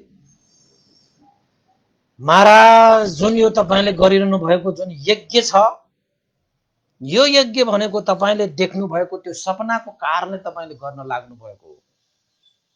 त्यता राजपुरोहितहरूले तपाईको यो सपनाहरूको भय त्रास देखाएर यो यज्ञ गर्न लागेको मात्रै हो। तपाईलाई साँच्चैकै यो सपनाको विषयमा यथार्थ सत्य बुझ्न चाहनुहुन्छ भने अझै पनि मौका छ महाराज। हाम्रै उद्यानमा आकाश मार्गबाट उड्न सक्ने अभिज्ञ समापति प्राप्त ध्यान क्रियामा लीन एकजना तपस्वी ऋषि मुनि हाम्रै उद्यानमा आइरहनु भएको छ। महाराज, त्यस्ता चाहिँ महान व्यक्तिहरूबाट यो 16वटा सपनाको विषयमा अर्थ प्रकाश पार्न सक्ने क्षमता भएको व्यक्तिहरूको सामुन्ने गएर एकपल्ट यो सपनाको विषयमा चाहिँ जान्नुहोस्, बुझ्नुहोस्। यसरी हत्या हिंसा गरेर तपाईको यो भय अन्तराय हट्छ भन्ने मैले त कुनै पनि ग्रन्थमा होइन, कुनै पनि त्यो वेदहरूमा मैले पढेको छैन। गुरुहरूले मलाई त्यो सिकाएको पनि छैन। तर आज यस्तो चाहिँ अनर्थ हुन गइरहेको छ महाराज। एकपल्ट महाराज उद्यानका ती तपस्वी महान अभिज्ञ समापति भएको कहाँ गएर एकचोटि सोध्नुहोस् भनेर चाहिँ बार बार जोड दिएर मानवकले राजालाई भनिसकेपछि पनि राजालाई के सोचे त भन्दाखेरि, ओहो, हाम्रा यी चाहिँ राजपुरोहितहरू भन्दा त यो चाहिँ अभिज्ञ समापति आकाश मार्गबाट उड्न सक्ने भनेपछि त पक्कै पनि केही त केही चाहिँ उनीहरूले भन्दा बढी त उसले सिकेकै हुनुपर्छ। त्यसो भए जाउँ न त भनेर राजा त लावा लस्कर लिएर चाहिँ मानवकको अनुरोधमा राजा त आइपुगे नि। राजा आइपुगे आफ्नो उद्यानमा। यसो हेर्छ त साँच्चैकै हो रहेछ, मङ्गलशिलामा सुवर्ण मूर्ति जस्तो बसिरहेको बोधिसत्वलाई देख्नुहुन्छ। ऋषि प्रवज्या हैन लिएका तपस्वी ध्यानी, ओहो हेर्दै शीतल, यस्तो तपस्वी त मैले जिन्दगीमा कहिले देखेको छैन, ओहो भनेर ब्रह्मदत्त राजा अगाडि गएर चाहिँ हैन सत्कार सेवा गर्नुपर्ने सबै गरिसकेपछि बोधिसत्वसँग राजाले सोधे, के हे ऋषिमुनि, हे तपस्वी, के मैले देखेको सपनाको अर्थ तपाईँ प्रकाश पार्न सक्नुहुन्छ? त बोधिसत्वले के भने त भन्दाखेरि, अवश्य महाराज, तपाईँको एक एक सपनाको अर्थ म प्रकाश पारिदिन्छु। राख्नुहोस् तपाईँको सपनाहरू, देख्नु भएको सपनाहरू के हुन्। त राजा खुसी भए। मेरा राजपुरोहितहरूले त भनेको कुराहरू यहाँ अब चाहिँ त्यो राजपुरोहितहरू भन्दा पनि चाहिँ अभिज्ञ र समापति सम्पन्न बोधिसत्व। त राजाले बोधिसत्वको सामुन्ने आफ्नो सपनाहरू चाहिँ राख्न सुरु गरे। एउटा, दुईटा, तीनटा, चारटा गर्दै 16वटासम्म पनि राखे। एउटा सपना अगाडि राख्ने बित्तिकै बोधिसत्वले यो सपनाको अर्थ यो हो भनेर, जसरी कौशल नरेशले सपना 16वटा सपनाहरू देखे हैन, 16वटा सपनाहरू देखे, त्यसरी नै जसरी कौशल नरेशलाई भगवान बुद्धले एक सपनाको अर्थ प्रकाश पार्दै 16वटा सपनासम्मको अर्थ प्रकाश पारिदिए, त्यसरी नै बोधिसत्वले ब्रह्मदत्त राजाको एक एक सपनाको अर्थ जसरी कौशल नरेशलाई भगवान बुद्धले जसरी अर्थ प्रकाश पार्नु भएको हो, त्यसरी नै बोधिसत्वले त्यति बेला ब्रह्मदत्त राजालाई पनि अर्थ प्रकाश पारिदिए हैन। त्यसरी चाहिँ राजालाई सम्पूर्ण त्यो सपनाको अर्थ प्रकाश पारिसकेपछि बोधिसत्वले त्यो ब्रह्मदत्त राजालाई के भने त भन्दाखेरि, महाराज, कुनै पनि यो 16वटा सपनाको अर्थ मैले तपाईँलाई चाहिँ प्रकाश पारिदिएँ। यो 16वटा सपनाबाट तपाईँको जीवनमा कुनै पनि भय आउने छैन, अन्तराय आउने छैन। तपाईँ ढुक्क भएर बस्नु।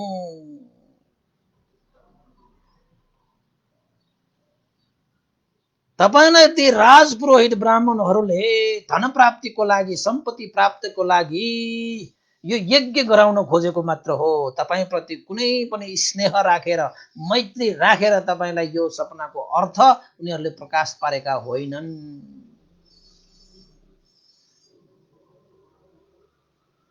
हे महाराज, यो त तपाईको भविष्यमा अधर्म वृद्धि हुने बेलामा यो त भविष्य सूचकको रूपमा तपाईले सपना देखेको मात्र हो। यसरी निर्दोष प्राणीहरूलाई चाहिँ हत्या हिंसा गरेर तपाईले यसरी यज्ञ गर्नु भयो भने नभएको भए बरु आउला, भएको भए हट्छ भन्ने हुँदैन। न तपाईलाई यो सपनाले कुनै जीवनमा भय आउनेछ। त्यसैले महाराज, यी यज्ञहरू रोकिदिनुस्, यी प्राणीहरूलाई अभय दान गरिदिनुस्, उनीहरूको प्राण बचाइदिनुस्। तपाईको एक आदेशले कति प्राणीहरूको जीवन बच्नेछ, कति सम्पत्तिहरू बच्नेछ, कति धन बच्नेछ, कति मिथ्या दृष्टिहरू हट्नेछ। तपाईँ नै राजा भएर नै तपाईँ त्यस्तो मिथ्या दृष्टिमा लाग्नुभयो भने त्यो तपाईँको मिथ्या दृष्टिले कति धन सम्पत्ति र प्राणीहरू नाश हुन्छन् र जनताहरूले पनि राजाको त्यो सिको गरेपछि कति संस्कार बन्ने छ राष्ट्रमा। एउटा राजा परिवर्तन भयो भने राष्ट्र परिवर्तन हुन सक्छ। एउटा राजा बेमान भयो भने राष्ट्रमा दुःख स्थापना हुन सक्छ। हे महाराज, म तपाईलाई आश्वस्त पार्छु कि कुनै पनि सपनाले तपाईको जीवनमा भय अन्तराय आउने छैन। सम्पूर्ण प्राणीहरूलाई हिंसाबाट मुक्त गराइदिनु भनेर बोधिसत्वले चाहिँ राजालाई अनुनय विनय गरिसकेपछि राजा पनि ओहो, त्यसो भए मैले किन यसरी प्राणीहरूलाई मैले चाहिँ हत्या गर्नु, हिंसा गर्नु, त्यत्रो धन सम्पत्ति, राज सम्पत्तिलाई खर्च गरेर बेकारमा मैले यस्तो चाहिँ जीवनमा हुँदै नभएको अन्तराय हटाउने भनेर मैले किन यज्ञ गर्नु पर्यो भनेर राजाले चाहिँ ग्रहण गरे हैन। त्यसपछि बोधिसत्व चाहिँ आकाशमा उडेर पलेटी कसेर ब्रह्मदूत राजालाई उपदेश दिए, हे महाराज, कसैको हत्या गरेर कसैको जीवन लिएर कसैलाई सुख शान्ति हुन्छ भन्नु यो मिथ्या हो। यसले कसैलाई उपकार गर्न सक्दैन। किन पलेटी कसेर सारालाई सुनाउनु पर्यो नि? त्यहाँ लावा लस्कर आएको छ नि त मानव एकदम मक्ख परेर बसिरहे। त बोधिसत्वले ती ब्रह्मदूत राजादेखि लिएर साराका सारालाई चाहिँ पञ्चशीलमा प्रतिष्ठित गराए।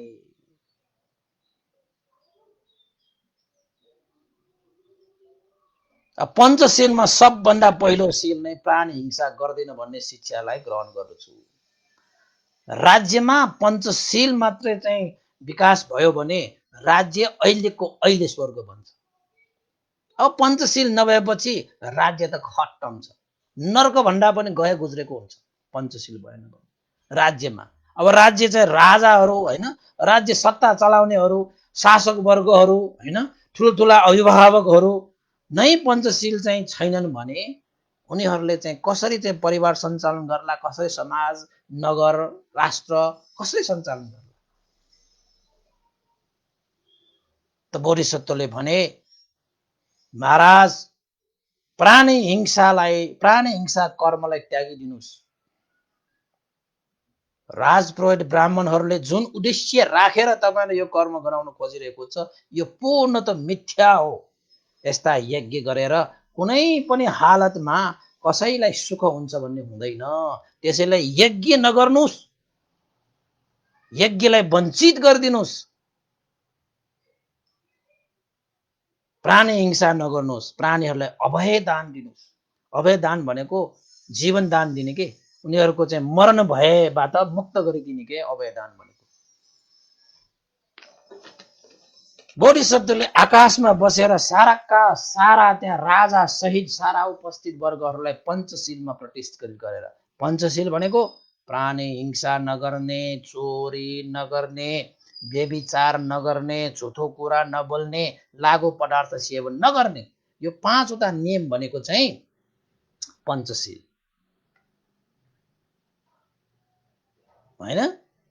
त्यसपछि बोधिसत्वको त्यो उपदेशलाई सुनिसकेपछि राजाले घोषणा गरे, यो यज्ञ अब गरिने छैन, यज्ञ रोकियोस्, प्राणीहरूलाई अभय दान दियोस् भनेर आज्ञा दिइसकेपछि बोधिसत्वलाई हात जोडेर, अब आइन्दादेखि म कहिले पनि यो पञ्चशीलबाट विरक्त भएर जीवन यापन गर्ने छैन भनेर बोधिसत्वलाई हात जोडेर आइन्दादेखि म यो पञ्चशीललाई आफ्नो जीवनमा धारण पालन गरेर म आफ्नो जीवन पनि सञ्चालन गर्छु र राज्य पनि सञ्चालन गर्दछु भनेर ब्रह्मदत्त राजाले वाराणसीमा त्यति बेलादेखि साराका साराले पञ्चशीलमा प्रतिष्ठित गराएका थिए। आफू मात्र होइन, राज्य नै पञ्चशीलमा प्रतिष्ठित गराएका थिए।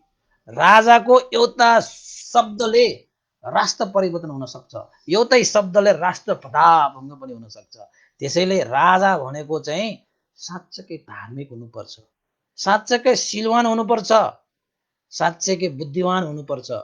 अर्काको लैलैमा अर्काले जे सल्लाह दियो त्यही सल्लाहमा लागेर, मिथ्या दृष्टिमा लागेर, भय अन्तराय लिएर आफ्नो कर्मप्रति विश्वास नगरिकन त्यसरी अन्डो भएर बाटोमा हिँडियो भने त कुन बेला कहाँ कुन चाहिँ खाल्टोमा खसेर जीवन स्वाहा हुन्छ भन्नै सकिँदैन।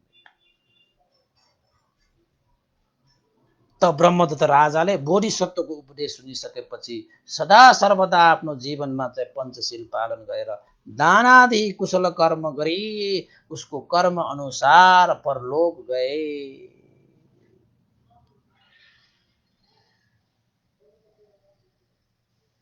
त भगवान बुद्धले त यो कौशल नरेशलाई देशना गरिरहनु भएको यो कथा भयो। अतीत कथामा तपाईँ जस्तो राजाले पनि यस्तै किसिमले यज्ञ सम्पादन गर्नु खोज्नु भएको थियो। त बोधिसत्वको उपदेश दिएर यज्ञलाई रोकिदियो। प्राणी हिंसालाई रोकिदियो, अभय दान गरिदियो, आफूले पनि पञ्चशील पालन गरे महाराज। त भगवान बुद्धले के भन्नुभयो? हे महाराज, ती ब्रह्मदत्त राजालाई जस्तै तपाईलाई सपना देखेको, ब्रह्मदत्तका राजपुरोहितले जस्तै तपाईका राजपुरोहितले पनि तपाईलाई मिथ्या दृष्टिमा राखेर यो यज्ञ गराउन खोजेको, तपाईप्रति कुनै स्नेह, तपाईप्रति कुनै मैत्री राखेर यो चाहिँ यज्ञ गराउन खोजेको होइन, धन लाभ सम्पत्ति लाभको लोभ लालचमा यो यज्ञ गराउन खोजेको, निर्दोष प्राणीहरूलाई चाहिँ हिंसा गर्न खोजेको।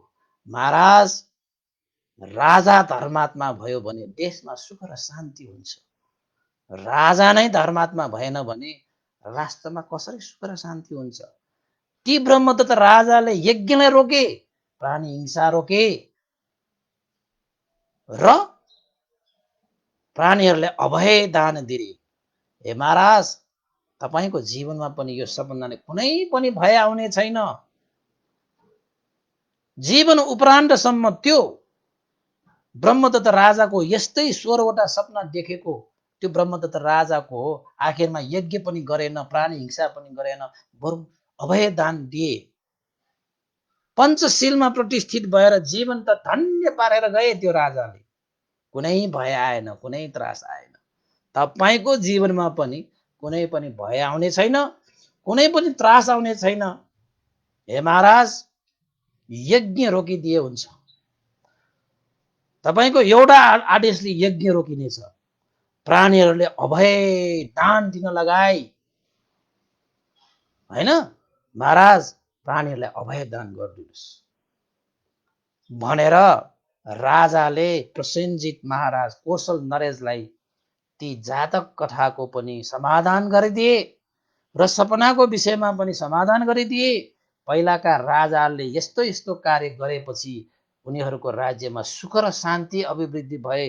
राजाले भनेको त धर्मलाई जीवित गर्नुपर्छ, हे कौशल नरेश भनिसकेपछि अनि कौशल नरेशले पनि भगवान बुद्धको उपदेश सुनिसकेपछि ओहो, पहिलाका राजाहरूले पनि यस्तै गरेर गए, जीवनमा केही त्यस्तो भय अन्तराय आएन छ भने मैले मात्र यो चाहिँ सम्पत्ति धन नाश गरेर यस्ता लालची स्वार्थी यस्ता राजपुरोहितहरूको सल्लाह किन मान्ने?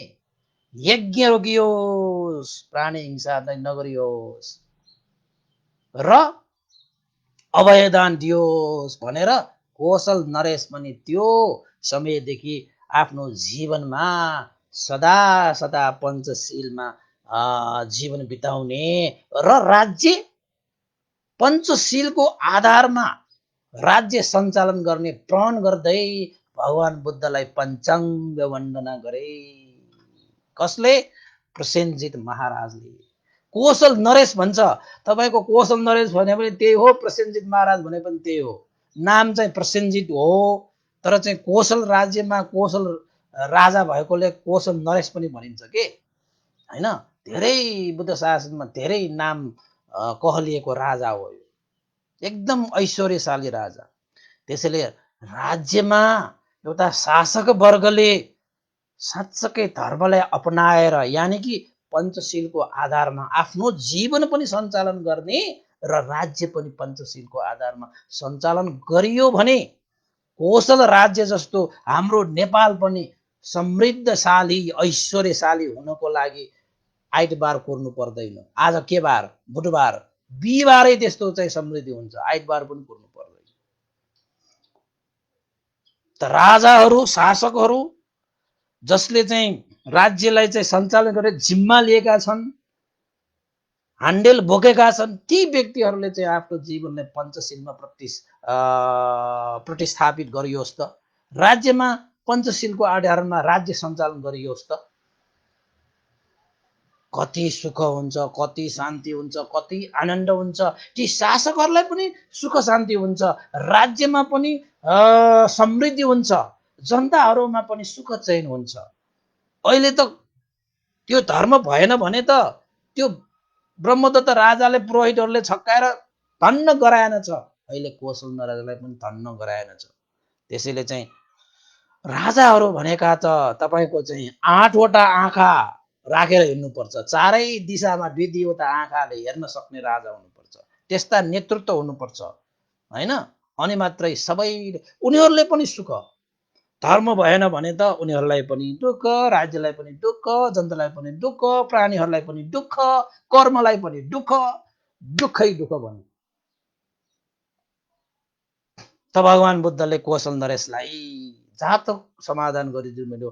महाराज त्यति बेलाका राजा ब्रह्मदत्त अहिलेको आनन्द भन्टे नै त्यति बेलाको ब्रह्मदत्त राजा हुनुहुन्थ्यो भने त्यति बेलाका ती पुरोहित ब्राह्मणहरूको शिष्यको रूपमा जन्मिने मानवको चाहिँ अहिलेको सारै पुत्र भन्टी हो र उदित तपस्वी बोधिसत्व म स्वयं नै हो।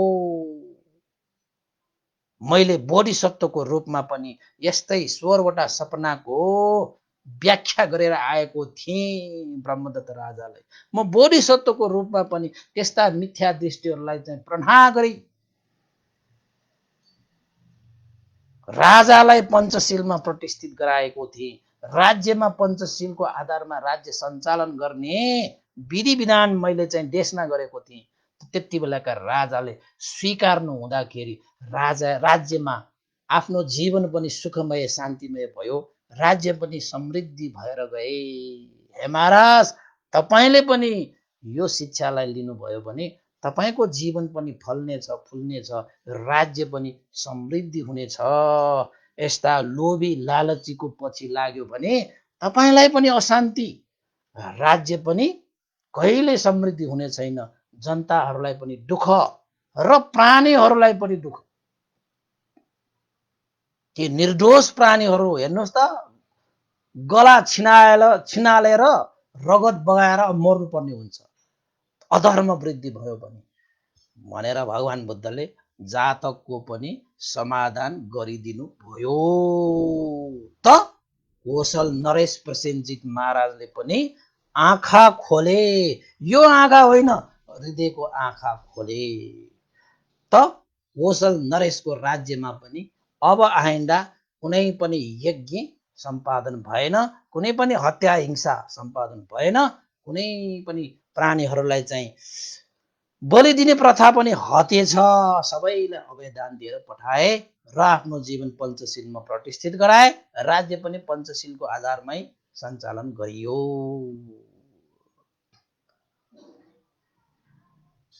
यसरी भगवान बुद्धले यो चाहिँ स्वप्न जातकलाई समाधान गरिदिनु भयो। त्यसैले यो जातक सुनिसकेपछि धर्मको स्थान भनेको चाहिँ कति उच्च छ, कति श्रेष्ठ छ, कति महान छ।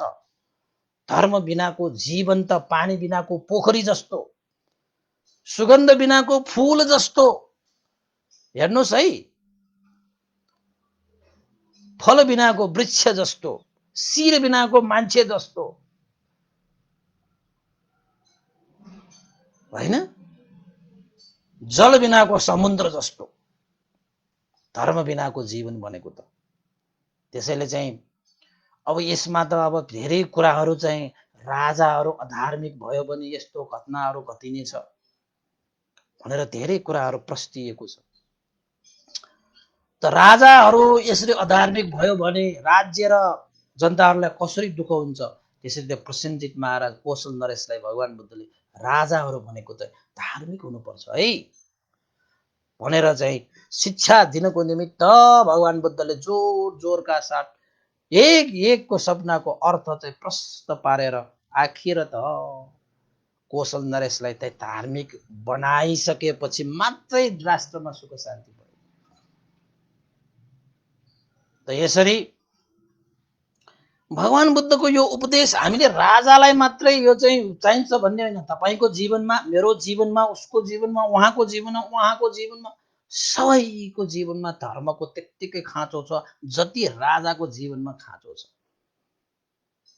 तर फरक त के हो त भन्दाखेरि एउटा राजा धार्मिक बनिदियो भने राष्ट्र नै धार्मिक बनिन्छ, त्यो सम्भव छ। तर एउटा व्यक्ति धार्मिक हुँदैमा सबैलाई एकैचोटि गर्न सकिन्छ भन्ने हुँदैन, गाह्रो चाहिँ हुन्छ। किन त भन्दाखेरि राजा भनेको त उसको आदेश चल्छ हैन। त्यसैले त पहिला त वास्तवमा भन्ने हो भने पञ्चशीलको आधारमा राज्य सञ्चालन गरेर कति समृद्धि भइसके। राजाहरूको बिचमा यो जन्मदिनको उपहार दिँदाखेरि त्यति बेलाका राजाहरूले चाहिँ जन्मदिनको उपहार नै के दिन्थ्यो र थाहा छ? एउटा चाहिँ कथा छ तपाईँहरूको, अहिले सुनाउँदाखेरि लामो होला। आफ्नो चाहिँ मित्र राजालाई एउटा राजाले चाहिँ जन्मदिनको उपहार के दिएर पठाए त भन्दाखेरि एउटा त्यो पहिला पहिला यसरी चाहिँ के भन्छ, त्यो कपडामा चाहिँ त्यो बेरेर त्यहाँ लेखेर पठाएको रे के उपहार भनेर चाहिँ जन्मदिनको मा चाहिँ एउटा मित्र राजालाई चाहिँ साँच्चैकै उसको जन्मदिनमा हैन उसको समृद्धि चाहने हो भने, उसको जीवन फलोस् फुलोस् चाहने हो भने हामीले पनि त्यो गर्नु पर्ने अवस्था आइसकेको छ। एउटा मित्र राजाले अर्को मित्रलाई चाहिँ उसको जीवन फलोस् फुलोस् राज्य फलोस् भनेर के चाहिँ एउटा चाहिँ लेखेर पठाए त भन्दाखेरि कपडामा यसरी बेरेर हैन राजालाई चाहिँ उपहार भनेर पठाए। प्राणी हिंसा नगर्ने, चोरी नगर्ने, व्यभिचार नगर्ने, झुटो कुरा नबोल्ने, लागु पदार्थ सेवन नगर्ने भनेर 5वटा सीललाई लेखेर जन्मदिनको उपहारको रूपमा दिए के।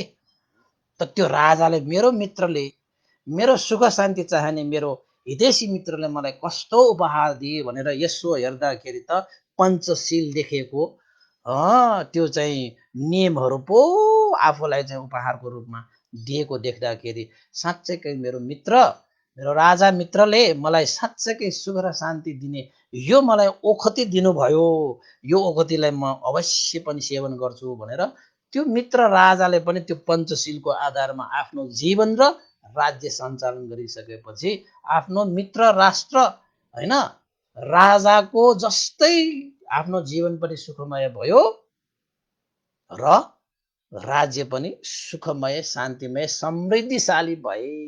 ल हेर्नुहोस्,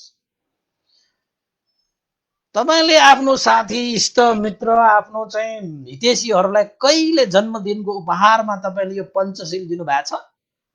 छैन, मलाई थाहा छ। दिनै दिँदैन, केक दियो होला, कुनै सामान दियो होला, के चाहिँ हिरा दियो होला, मोती दियो होला। मैले चाहिँ जिन्दगीमा यो हिरा मोती सारा चिज जवाहरलाल पन्ना उपहार दिनु भन्दा पनि एउटा हितैषीलाई यो पञ्चशील उपहार दिनु जतिको महान के होला र जिन्दगीको लागि। त भिक्षुहरूले त जहिले पनि तपाईहरुलाई चाहिँ पञ्चशील चाहिँ उपहार दिइरहेको छ। कम्ता ठुलो उपहार पाइरहेको छ तपाईहरुले। त्यसलाई तपाईहरुले ग्रहण गरेर चाहिँ सुरक्षित राख्नुभयो राख्नु भएन त्यो बेग्लै कुरा। त भिक्षुहरूले त आफ्नो हितैषी होस् हितैषी नहोस् सारा प्राणीहरूलाई चाहिँ आफ्नै ठानेर पञ्चशील रूपी त्यो हिरा मोती ज्वालाल पन्ना भन्दा लाखौं करोडौं अरबौं खरबौं गुना चाहिँ मूल्यवान यो शिक्षा दिइरहेको छ। अनि सुख र शान्ति चाहने मान्छेले यो उपहार स्वीकार्नु पर्दैन? हिरा मोती भए त खुरुक्क लिएर तालचा मारेर कति सुरक्षित गरेर राख्नुहुन्छ। चोर्ला, आगोले चाहिँ भस्म पार्ला, पानीले बगाउला, हावाले उडाउला, डाकाले डाका मार्ला भनेर हिरा पायो भने कति तपाईले चाहिँ ताला मारेर सेपमा चाहिँ सुरक्षित राख्नुहुन्छ। किन राख्नु भएको? त्यो हिराको मूल्य तपाईलाई थाहा छ नि, यो त मूल्यवान भनेर। तर त्यो हिरा भन्दा पनि पञ्चशील त अमूल्य छ, त्यो भन्दा पनि कति मूल्य नै नराख्ने अनन्त मूल्य भएको त्यो चिजलाई हामीले अब आफ्नो सुरक्षित पारेर राख्नु पर्दैन? त्यो सेपमा राख्ने होइन, त्यो ताला मारेन, तपाईको हृदयको हो त्यो सेपमा यो पञ्चशीललाई ताला मारेर जीवन उपरान्तसम्म मजाले तपाईले जीवन सुखमय शान्तिमय हुने गरी तपाईले आफ्नो चाहिँ जीवनलाई सञ्चालन गर्न सक्ने त्यो पञ्चशीललाई अनि सुरक्षा गर्नु पर्दैन? जसले चाहिँ व्यक्ति मात्र होइन, परिवार मात्र होइन, समाज मात्र होइन, नगर सहर क्षेत्र राष्ट्र र संसार त्रिलोक पनि सुखमय शान्तिमय बनाउन सक्ने त्यो रत्न, त्यसलाई पञ्चरत्न भन्छ। करत्न पञ्चरत्न। तपाईलाई पञ्चरत्न त अर्कै सुन्नुभयो होला। सप्तरत्न पञ्चरत्न भनेको तपाईको जीवनमा नाम सुन्नुभएको होला। भगवान बुद्धले पञ्चरत्न सप्तरत्न धन भनेर केलाई देशना गर्नुभएको छ थाहा छ नि तपाईँलाई। मैले देशना गरिसके यो सप्तरत्न धनको विषयमा पनि। अब यो पञ्चशील भनेको पनि पञ्चरत्न हो कि। यो पाँचवटा चिजलाई तपाईँले जीवनमा धारण गर्नुहोस् न, हृदयमा ताला मारेर राख्नुहोस् न। न चोरले चोर्न सक्छ, न चाहिँ धाकाले धाका मार्न सक्छ, न आगोले पोल्न सक्छ, न पानीले बगाउँछ, न हावाले उडाउँछ, न भूकम्प आएर नै यो ढलमलिन्छ। हृदयभित्र छ त तपाईँको जीवन सुखमय छ, शान्तिमय छ, राष्ट्र उन्नति हुन्छ, प्रगति हुन्छ। म संसदमा बोल्न पाए त सारा संसदहरूलाई त पञ्चशीलमा चाहिँ जीवनयापन गर्ने उपदेश दिएर आउँथे। सबलाई ध्यान स्यान राखेर आफूलाई आफैले चिन्ने चाहिँ मार्ग देखाएर आउँथे। जीवन कसरी सञ्चालन गर्नुपर्छ, राज्य कसरी सञ्चालन, हामीलाई पनि थाहा छ नि। अहिले हामी केस काटेर धर्म प्रचार गरेर मात्रै हो, हामीलाई के थाहा छैन भनेर भन्नुभयो होला। राज्य सञ्चालन कसरी गर्नुपर्छ भगवान बुद्धले त्यति बेलाका राजाहरूलाई चाहिँ राज्य कसरी सञ्चालन गर्ने सब उपदेश दिएको थियो। त्यो उपदेश त हामीले पढेको छु, सुनेको छु, बुझेको छु हैन। अब बर्मामा, श्रीलङ्कामा, थाइल्यान्डमा त्यस्ता भिक्षुहरू, भगवान बुद्धको शिक्षा प्राप्त त्यस्ता भिक्षुहरूलाई चाहिँ राज्यको सल्लाहकार राख्छ कि उनीहरूको सल्लाह अनुसार राज्य चल्छ कि क्या आनन्द के। अनि हत्या हिंसा हुने त्यस्तो कार्य भयो कि ती सल्लाहकारहरूले त्यो हत्या हिंसा रोक्छ नि। चोरी भ्रष्टाचार डकैती हुने कार्य भयो भने ती चाहिँ धर्मात्मा ती भिक्षुहरूले त त्यो कार्य रोक्छन्। ए हुँदैन, यसरी कुनै जीवन चल्नु हुँदैन, राज्य चल्नु हुँदैन भनेर भन्छ नि। व्यभिचार, बलात्कार हैन जस्ता चाहिँ अगन्य यो अपराधहरू पनि त त्यस्तो कार्यहरूलाई त कहिले पनि स्वीकार्दैन नि। झुठा, असत्य, अन्याय कहिले पनि त्यस्ता कार्यहरूबाट चाहिँ हैन वञ्चित, त्यस्ता कार्यबाट त मुक्त हुने नै बाटो देखाउँछ नि। लागु पदार्थदेखि लिएर जीवनलाई बेहोस पार्ने त्यस्ता नाना थरीका कार्यहरूबाट वञ्चित गराएर चाहिँ जीवन र राष्ट्र चलाउँछ नि। त्यसैले चाहिँ अब भगवान बुद्धको शिक्षा अनुसार जीवन र राज्य सञ्चालन गर्ने हो भने हत्या हिंसासँग जोडियो भने तपाईको जीवन पनि भस्म हुन्छ, तपाईको जीवन पनि अन्धकार हुन्छ, राज्य पनि कुनै पनि हालतमा हत्या हिंसामा संलग्न भयो भने त्यो राज्य पनि विनाश भएर जान्छ। हत्या हिंसाले कसैको उन्नति प्रगति हैन सुख र शान्ति चैन प्राप्त गरेको कहीँ छ? कहीँ छ? कुनै पनि छैन।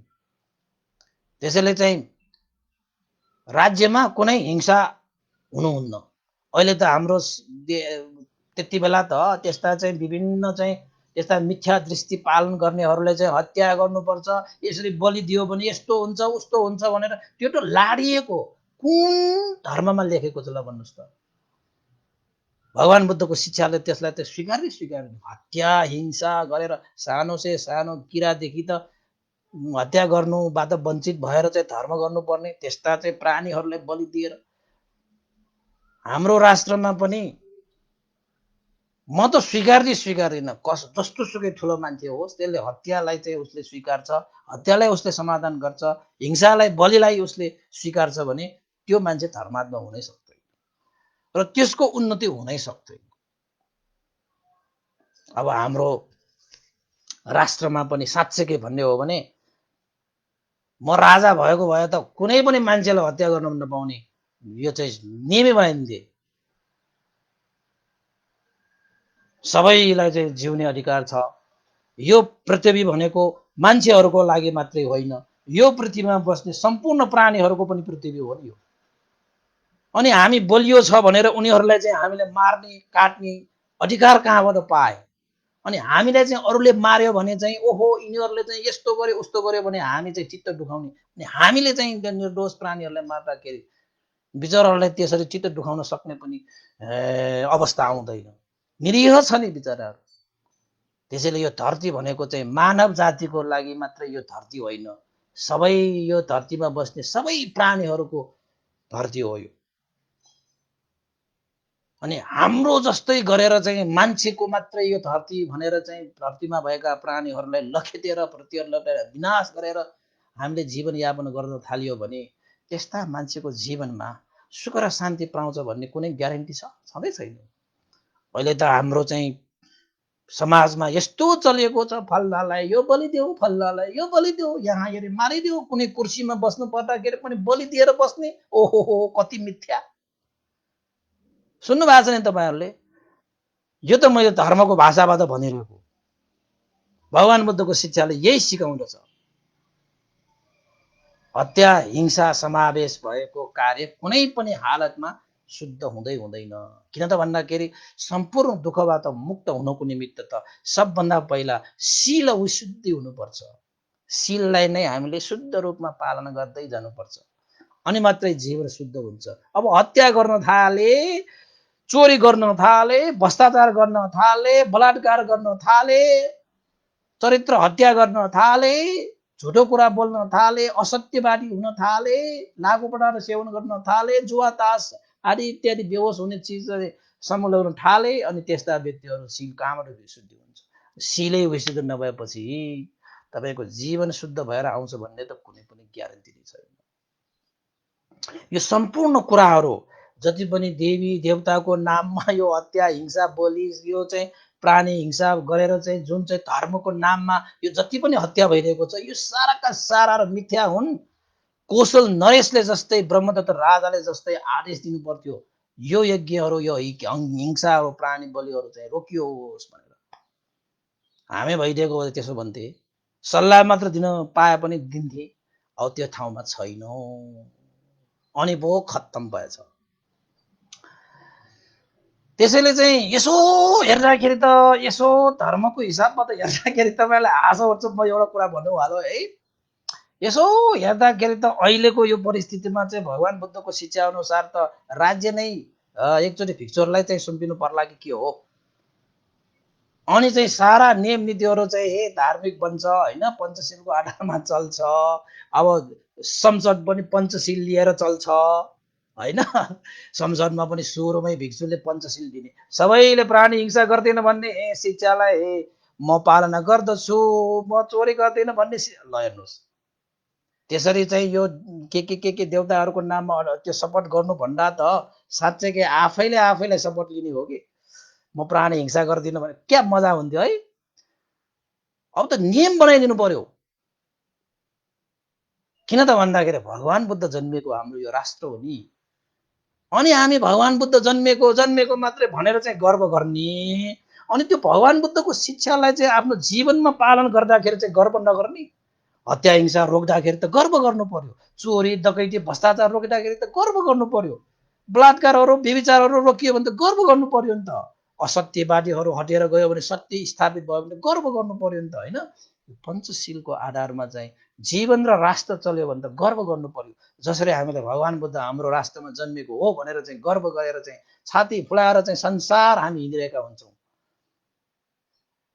त्यसरी नै शिक्षाबाट पनि हाम्रो जीवनलाई गर्व गर्न लायक हुने गरी पञ्चशीललाई पनि आफ्नो जीवनमा धारण गर्नु पर्यो नि। अनि पो साँच्चैकै हामी चाहिँ बुद्धको सन्तान,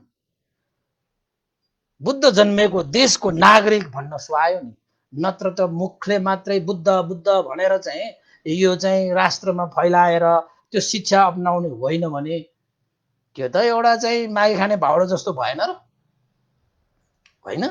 बुद्धको नाममा चाहिँ कति मान्छेहरूले चाहिँ श्रद्धा राखेर राष्ट्रको लागि चाहिँ कति सहयोग गरिरहेका हुन्छन्, तर यहीँको मान्छेहरूले बुद्धको शिक्षालाई जीवनमा अपनाउन सकिएन भने त्यो जस्तो विडम्बना अरू के खोज्नुपर्छ? यही पाउँछ नि, यही पाउँछ नि। त्यसैले चाहिँ यो जातकले अब धेरै उपासक उपासिकाहरूलाई यहाँ कमेन्ट पनि गर्नुभएको छ, मजाको कमेन्टहरू छन् होइन।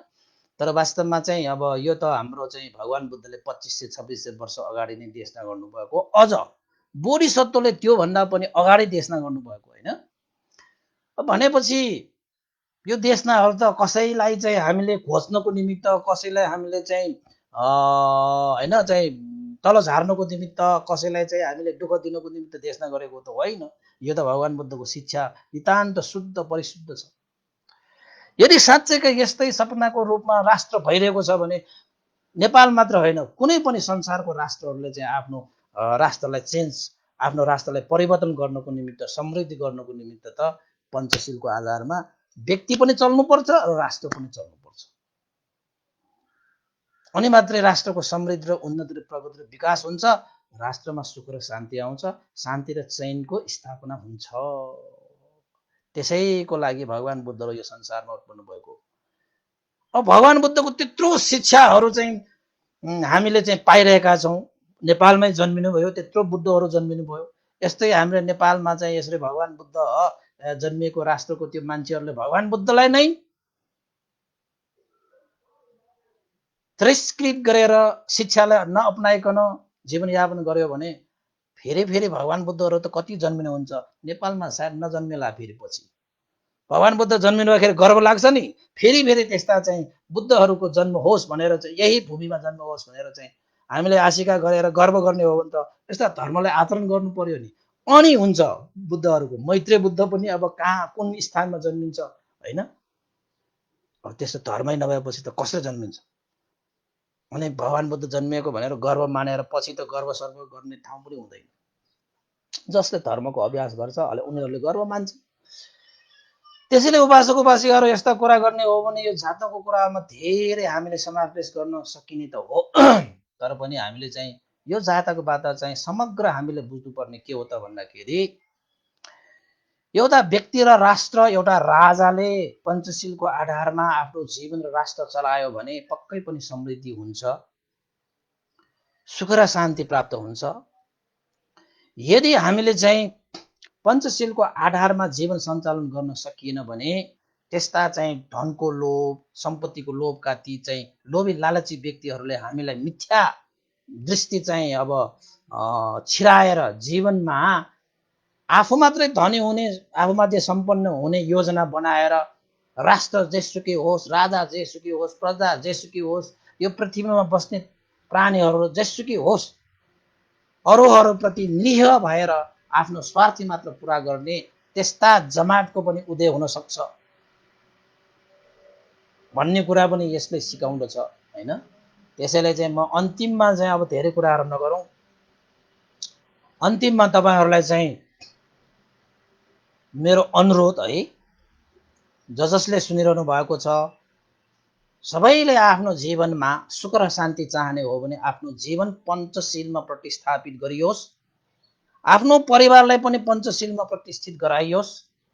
राज्य नै प्रतिष्ठित गराउने तपाईको सामर्थ्य नभए तापनि आफू र आफ्नो परिवारलाई त तपाईले पञ्चशीलमा प्रतिष्ठित गराउनु पर्यो। समाजलाई सकिन्छ भने समाजलाई, अझ राष्ट्रलाई पनि पञ्चशीलमा प्रतिष्ठित गराउन सक्ने व्यक्तित्वहरूले यो देशना सुनिरहनु भएको छ भने कृपया तपाईहरूले चाहिँ राज्य पनि पञ्चशीलको आधारमा सञ्चालन गर्नको निमित्त प्रयास गर्नुहोस्।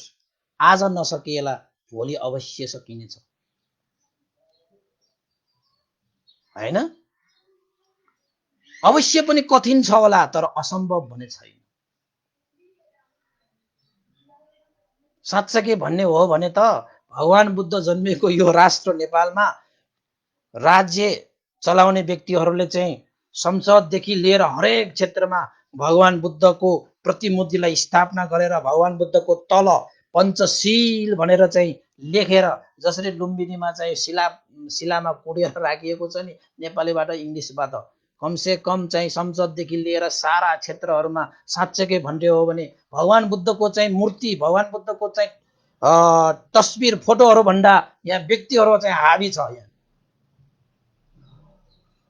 भगवान बुद्धको हुनुपर्छ। हरेक चाहिँ मन्त्रालयहरूमा, हरेक संसदको भवनमा सुरुमै पञ्चशील लिने चाहिँ प्रावधान बनाइदिनुपर्छ र बार बार त्यो लिँदाखेरि कमसे कम मनमा चाहिँ गरिन्छ नि, बिस्तारै भए पनि गरिन्छ नि, छिटो नभए पनि ढिला भए पनि कमसे कम राष्ट्र त पछि गएर पञ्चशीलमा चलिन्छ। बुद्धलाई देखेला, बुद्धको शिक्षा, बुद्धको तलपट्टि पञ्चशील लेखिरहने सबैले देख्लान् हैन, अक्षर पढ्नेहरूले त बुझ्लान्। र हाम्रो नेपालबाट नै सारा यो संसारमा यो सन्देशलाई चाहिँ हामीले चाहिँ प्रचार प्रसार गर्नुपर्ने हुन्छ। किन त भन्दाखेरि भगवान बुद्धले चाहिँ नेपालमा जन्मिनु भएर सारा संसारलाई सुख र शान्तिको चाहिँ उपदेश दिनुभएको थियो। त हाम्रो नेपालले किन यो सुख र शान्तिको यो सन्देशलाई नफैलाउने? यो त हाम्रो अहिलेको चाहिँ शासक वर्गहरूले त्यो सञ्चालन गर्नुपर्ने हो। म भइदिएको भए त अहिले नै सल्लाह दिन्थे, अहिले नै लागू गर्थे। यो गरिदिएको भए संसारको लागि एउटा नमुना नै हुन्थ्यो। त हाम्रो स्वर अब पुग्छ पुग्दैन त्यो ठेगान छैन। राजाहरूले भगवान बुद्धको प्रतिमूर्तिलाई बिहान उठ्नेखेरि ढोगेर पञ्चशील लिने, सारा संसदमा चाहिँ पञ्चशील लिने। आहा, होइन, हरेक क्षेत्र कर्मचारीहरूलाई बेला बेलामा चाहिँ भिक्षुहरूको उपदेश सुनाएर पञ्चशीलको उपदेश सुनाउने, आर्मी पुलिस हरूलाई चाहिँ पञ्चशीलको शिक्षा दिने, तपाईँहरूको चाहिँ ध्यानहरू राख्ने। जस्तै हाम्रो चाहिँ अब पहिलाको सालहरूमा त हामीले चाहिँ जेलमा गएर चाहिँ उपदेशहरू दिन्थे, ध्यानहरू राख्थे। म खुदै गएको थिएँ। हाम्रा उपासकहरू चाहिँ विजयरत्न तुलाधर, विद्यासागर तुलाधर दाईहरूले चाहिँ त्यो आयोजना पनि गर्नुभएको थियो। म चाहिँ हरेक महिनाको पहिलो शनिबार गएर जेलमा उपदेश दिन्थे। त्यसरी चाहिँ जेलमा बसेका ती चाहिँ अज्ञानी, होइन, उनीहरूले चाहिँ बुद्धिले नभ्याएर उनीहरू चाहिँ लोभमा द्वेषमा परेर उनीहरूले चाहिँ अपराध गर्न पुगे। ती व्यक्तिहरूलाई पनि एउटा चाहिँ सच्चा नागरिक, एउटा मानव बनाउनको निमित्त जेलमा हामीले चाहिँ उपदेश दिए, ध्यानहरू राखे। त्यसरी नै चाहिँ सारा नेपालका कर्मचारीहरूदेखि लिएर, शिक्षकहरूदेखि लिएर, विद्यार्थीहरूदेखि लिएर, किसान नागरिक, होइन, नेतादेखि लिएर, नेत्रीदेखि लिएर, गायक गायिका, साराका सारालाई त्यस्तो चाहिँ राष्ट्र स्तरबाटै त्यस्तो योजनाहरू चाहिँ आइदिएको भए त जनताहरू मात्र होइन, राजसत्ताहरूदेखि लिएर, राजाहरूदेखि लिएर साराका सारा त धर्मात्मा भइहाल्छन्। किन त भन्दाखेरि धर्म नै मुख्य हो कि। हामी धर्मलाई छाडेर यो गर्नु पर्यो त्यो गर्नु पर्यो भनेर बेतोडसँग लागि परेको छ। त प्राणी नभएको लासलाई हामीले चाहिँ कहिले बोल्न लगाउने, प्राणी नभएको लासलाई कहिले सुन्न लगाउने? धर्म नै हो यो शरीरको प्राण भनेको। अनि हामी धर्मलाई त्यागेर यो गर्छु त्यो गर्छु भनेर जति सुकै उफ्रिए पनि भक्तोलाई जोखेर धार्नी बनाउँछु भने जस्तै हो, होइन? किन त भन्दाखेरि चाहिने त धर्मै हो नि। त्यसैले राजादेखि लिएर रङ्कसम्म पनि धर्म स्थापित गर्ने त्यस्तो योजनाहरू पनि आउनु पर्यो कि राज्य सञ्चालन गर्ने व्यक्तिहरूले। त्यसको लागि सल्लाह लियो भने हामी छौँ नि, हामी दिन्छौँ नि, के गर्दाखेरि हुन्छ? त्यसको लागि त धेरै खर्च पनि चाहिँदैन। त्यसको लागि त कुनै त्यस्तो चाहिँ ठुलै सङ्घर्ष गर्नु पनि पर्दैन, मात्र इच्छा शक्ति हुनुपर्ने त हो नि। किन त भन्दाखेरि बुद्धको शिक्षा त संसारले अँगालेको छ नि, हामी नेपालीहरूले अँगाल्न किन ढिलाइ गर्ने? यो विषयमा सबैको ध्यान आकर्षण होस् भनेर म कामना गर्न पनि चाहन्छु है।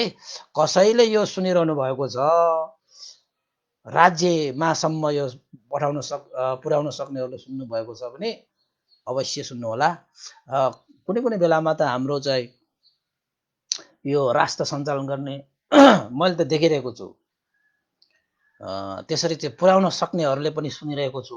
मलाई थाहा छ, त्यो व्यक्तिहरू मैले चिनेको भएर।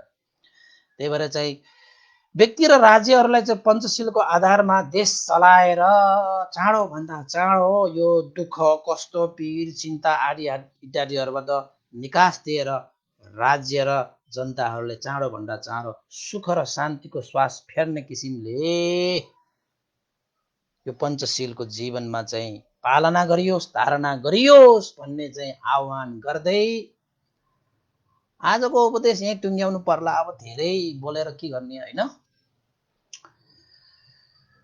अन्तश महास्वप्न जातक पनि चौथो भागमा टुङ्गिएको छ र सान्दर्भिक लागेको कारणले भगवान बुद्धको यो उपदेशहरूलाई हामीले सुनिराख्दाखेरि नै हामीलाई चाहिँ लाभ हुन्छ।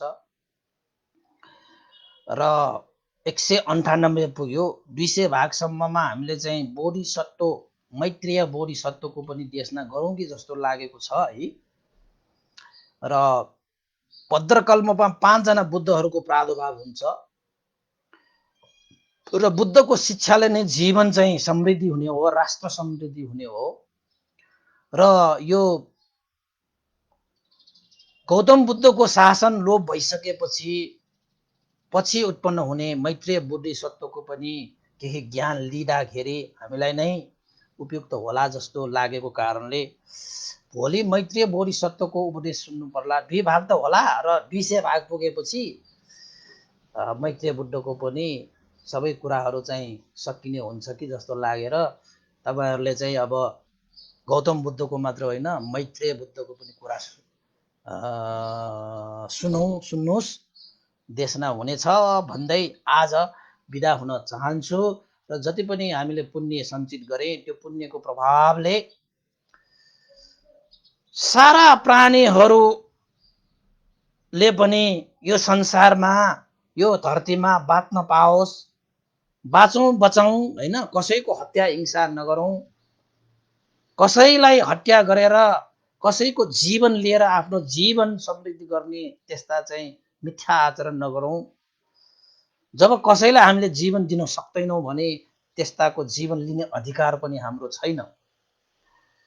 त्यसैले यस्ता यज्ञ बलि हत्या हिंसा आजैदेखि अहिलेदेखि त्यागौँ। यो पञ्चशीलको सबभन्दा पहिलो शील हो। र अन्तमा पञ्चशीलका 5वटा नियमहरूलाई सम्पूर्ण प्राणी जगतले विशेषतः बुद्धि विवेक भएका हामी मानव जातिले यो शीललाई धारणा गरौँ र राष्ट्र यो राज्य पनि पञ्चशीलको आधारमै चाँडोभन्दा चाँडो चल्न सकोस्, चलाउन सकोस् भन्दै आजको यो महास्वप्न जातक देशना यही टुङ्गिएको घोषणा गर्दै बिदा हुन चाहन्छु। र अन्तमा प्राप्त पुण्यलाई सबैको जय होस्, मङ्गल होस्, कल्याण होस्। बितेर गएका गुरु आचार्यहरूलाई पनि यो पुण्य लाभ भएर उहाँहरूको चाहिँ निर्वाण कामना गरौँ। त्यस्तै तपाईहरुको पनि आफ्नो जीवनमा बितेर गइसकेका ज्ञाति बन्धुहरूलाई पनि यो पुण्य लाभ होस्। र देवताहरू जसले यो उपदेश सुनिरहनु भएको हुन सक्छ हैन, देवताहरूले चाहिँ भगवान बुद्धको उपदेशलाई त कान ठाड पारेर सुन्नुहुन्छ नि, उहाँहरू पनि सुख शान्ति चाहनुहुन्छ। त्यसैले उहाँहरूले पनि यो देशनाहरू सुनिरहनु भएको देवताहरू, अमनुष्यहरू जसले चाहिँ जीवनमा चाहिँ जाने अनजाने अकुशल कर्म गरेर उनीहरूले जुन विपाक भोग्नु पर्यो अमनुष्य भएर, उहाँहरूको जीवन पनि चाँडोभन्दा चाँडो चाहिँ समृद्धि होस्। र सत्व प्राणीहरू यो धरतीमा बसिरहेका जलचर थलचरहरूलाई पनि हामीले चाहिँ आफ्नै प्राणी आफ्नै परिवार सम्झेर उहाँहरूको जीवन पनि समृद्धि होस् भनेर हामीले कामना गर्नुपर्छ। यसरी सबैको सुख र शान्तिको निमित्त हाम्रो पुण्य जसरी हावा फैलिए जस्तै, पानी फैलिए जस्तै हैन, फैलिएर जाओस् भनेर कामना गर्दै हामीले चाहिँ पुण्यानुमोदन गरौँ। सबैले साधुवाद दिनु होला। साधु साधु साधु। इदं नो ज्ञातिनं होतु सुखितावन्तु ज्ञातयो। इदं नो ज्ञातिनं होतु सुखितावन्तु ज्ञातयो। इदं नो ज्ञातिनं होतु सुखितावन्तु ज्ञातयो। एतावता च मे हि सम्भतं पुण्यसम्पदं सम्बे देवा अनुमोदन्तु सम्ब सम्पत्तिसिद्धिया। एतावता च मे हि सम्भतं पुण्यसम्पदं सम्बे सत्ता अनुमोदन्तु सम्ब सम्पत्तिसिद्धिया। एतावता च मे हि सम्भतं पुण्यसम्पदं सम्बे भूतानुमोदन्तु सम्ब सम्पत्तिसिद्धिया। साधु साधु साधु। भवतु सर्वमङ्गलं। सबैको जय होस्, मङ्गल होस्, कल्याण होस्। सबैलाई साधुवाद।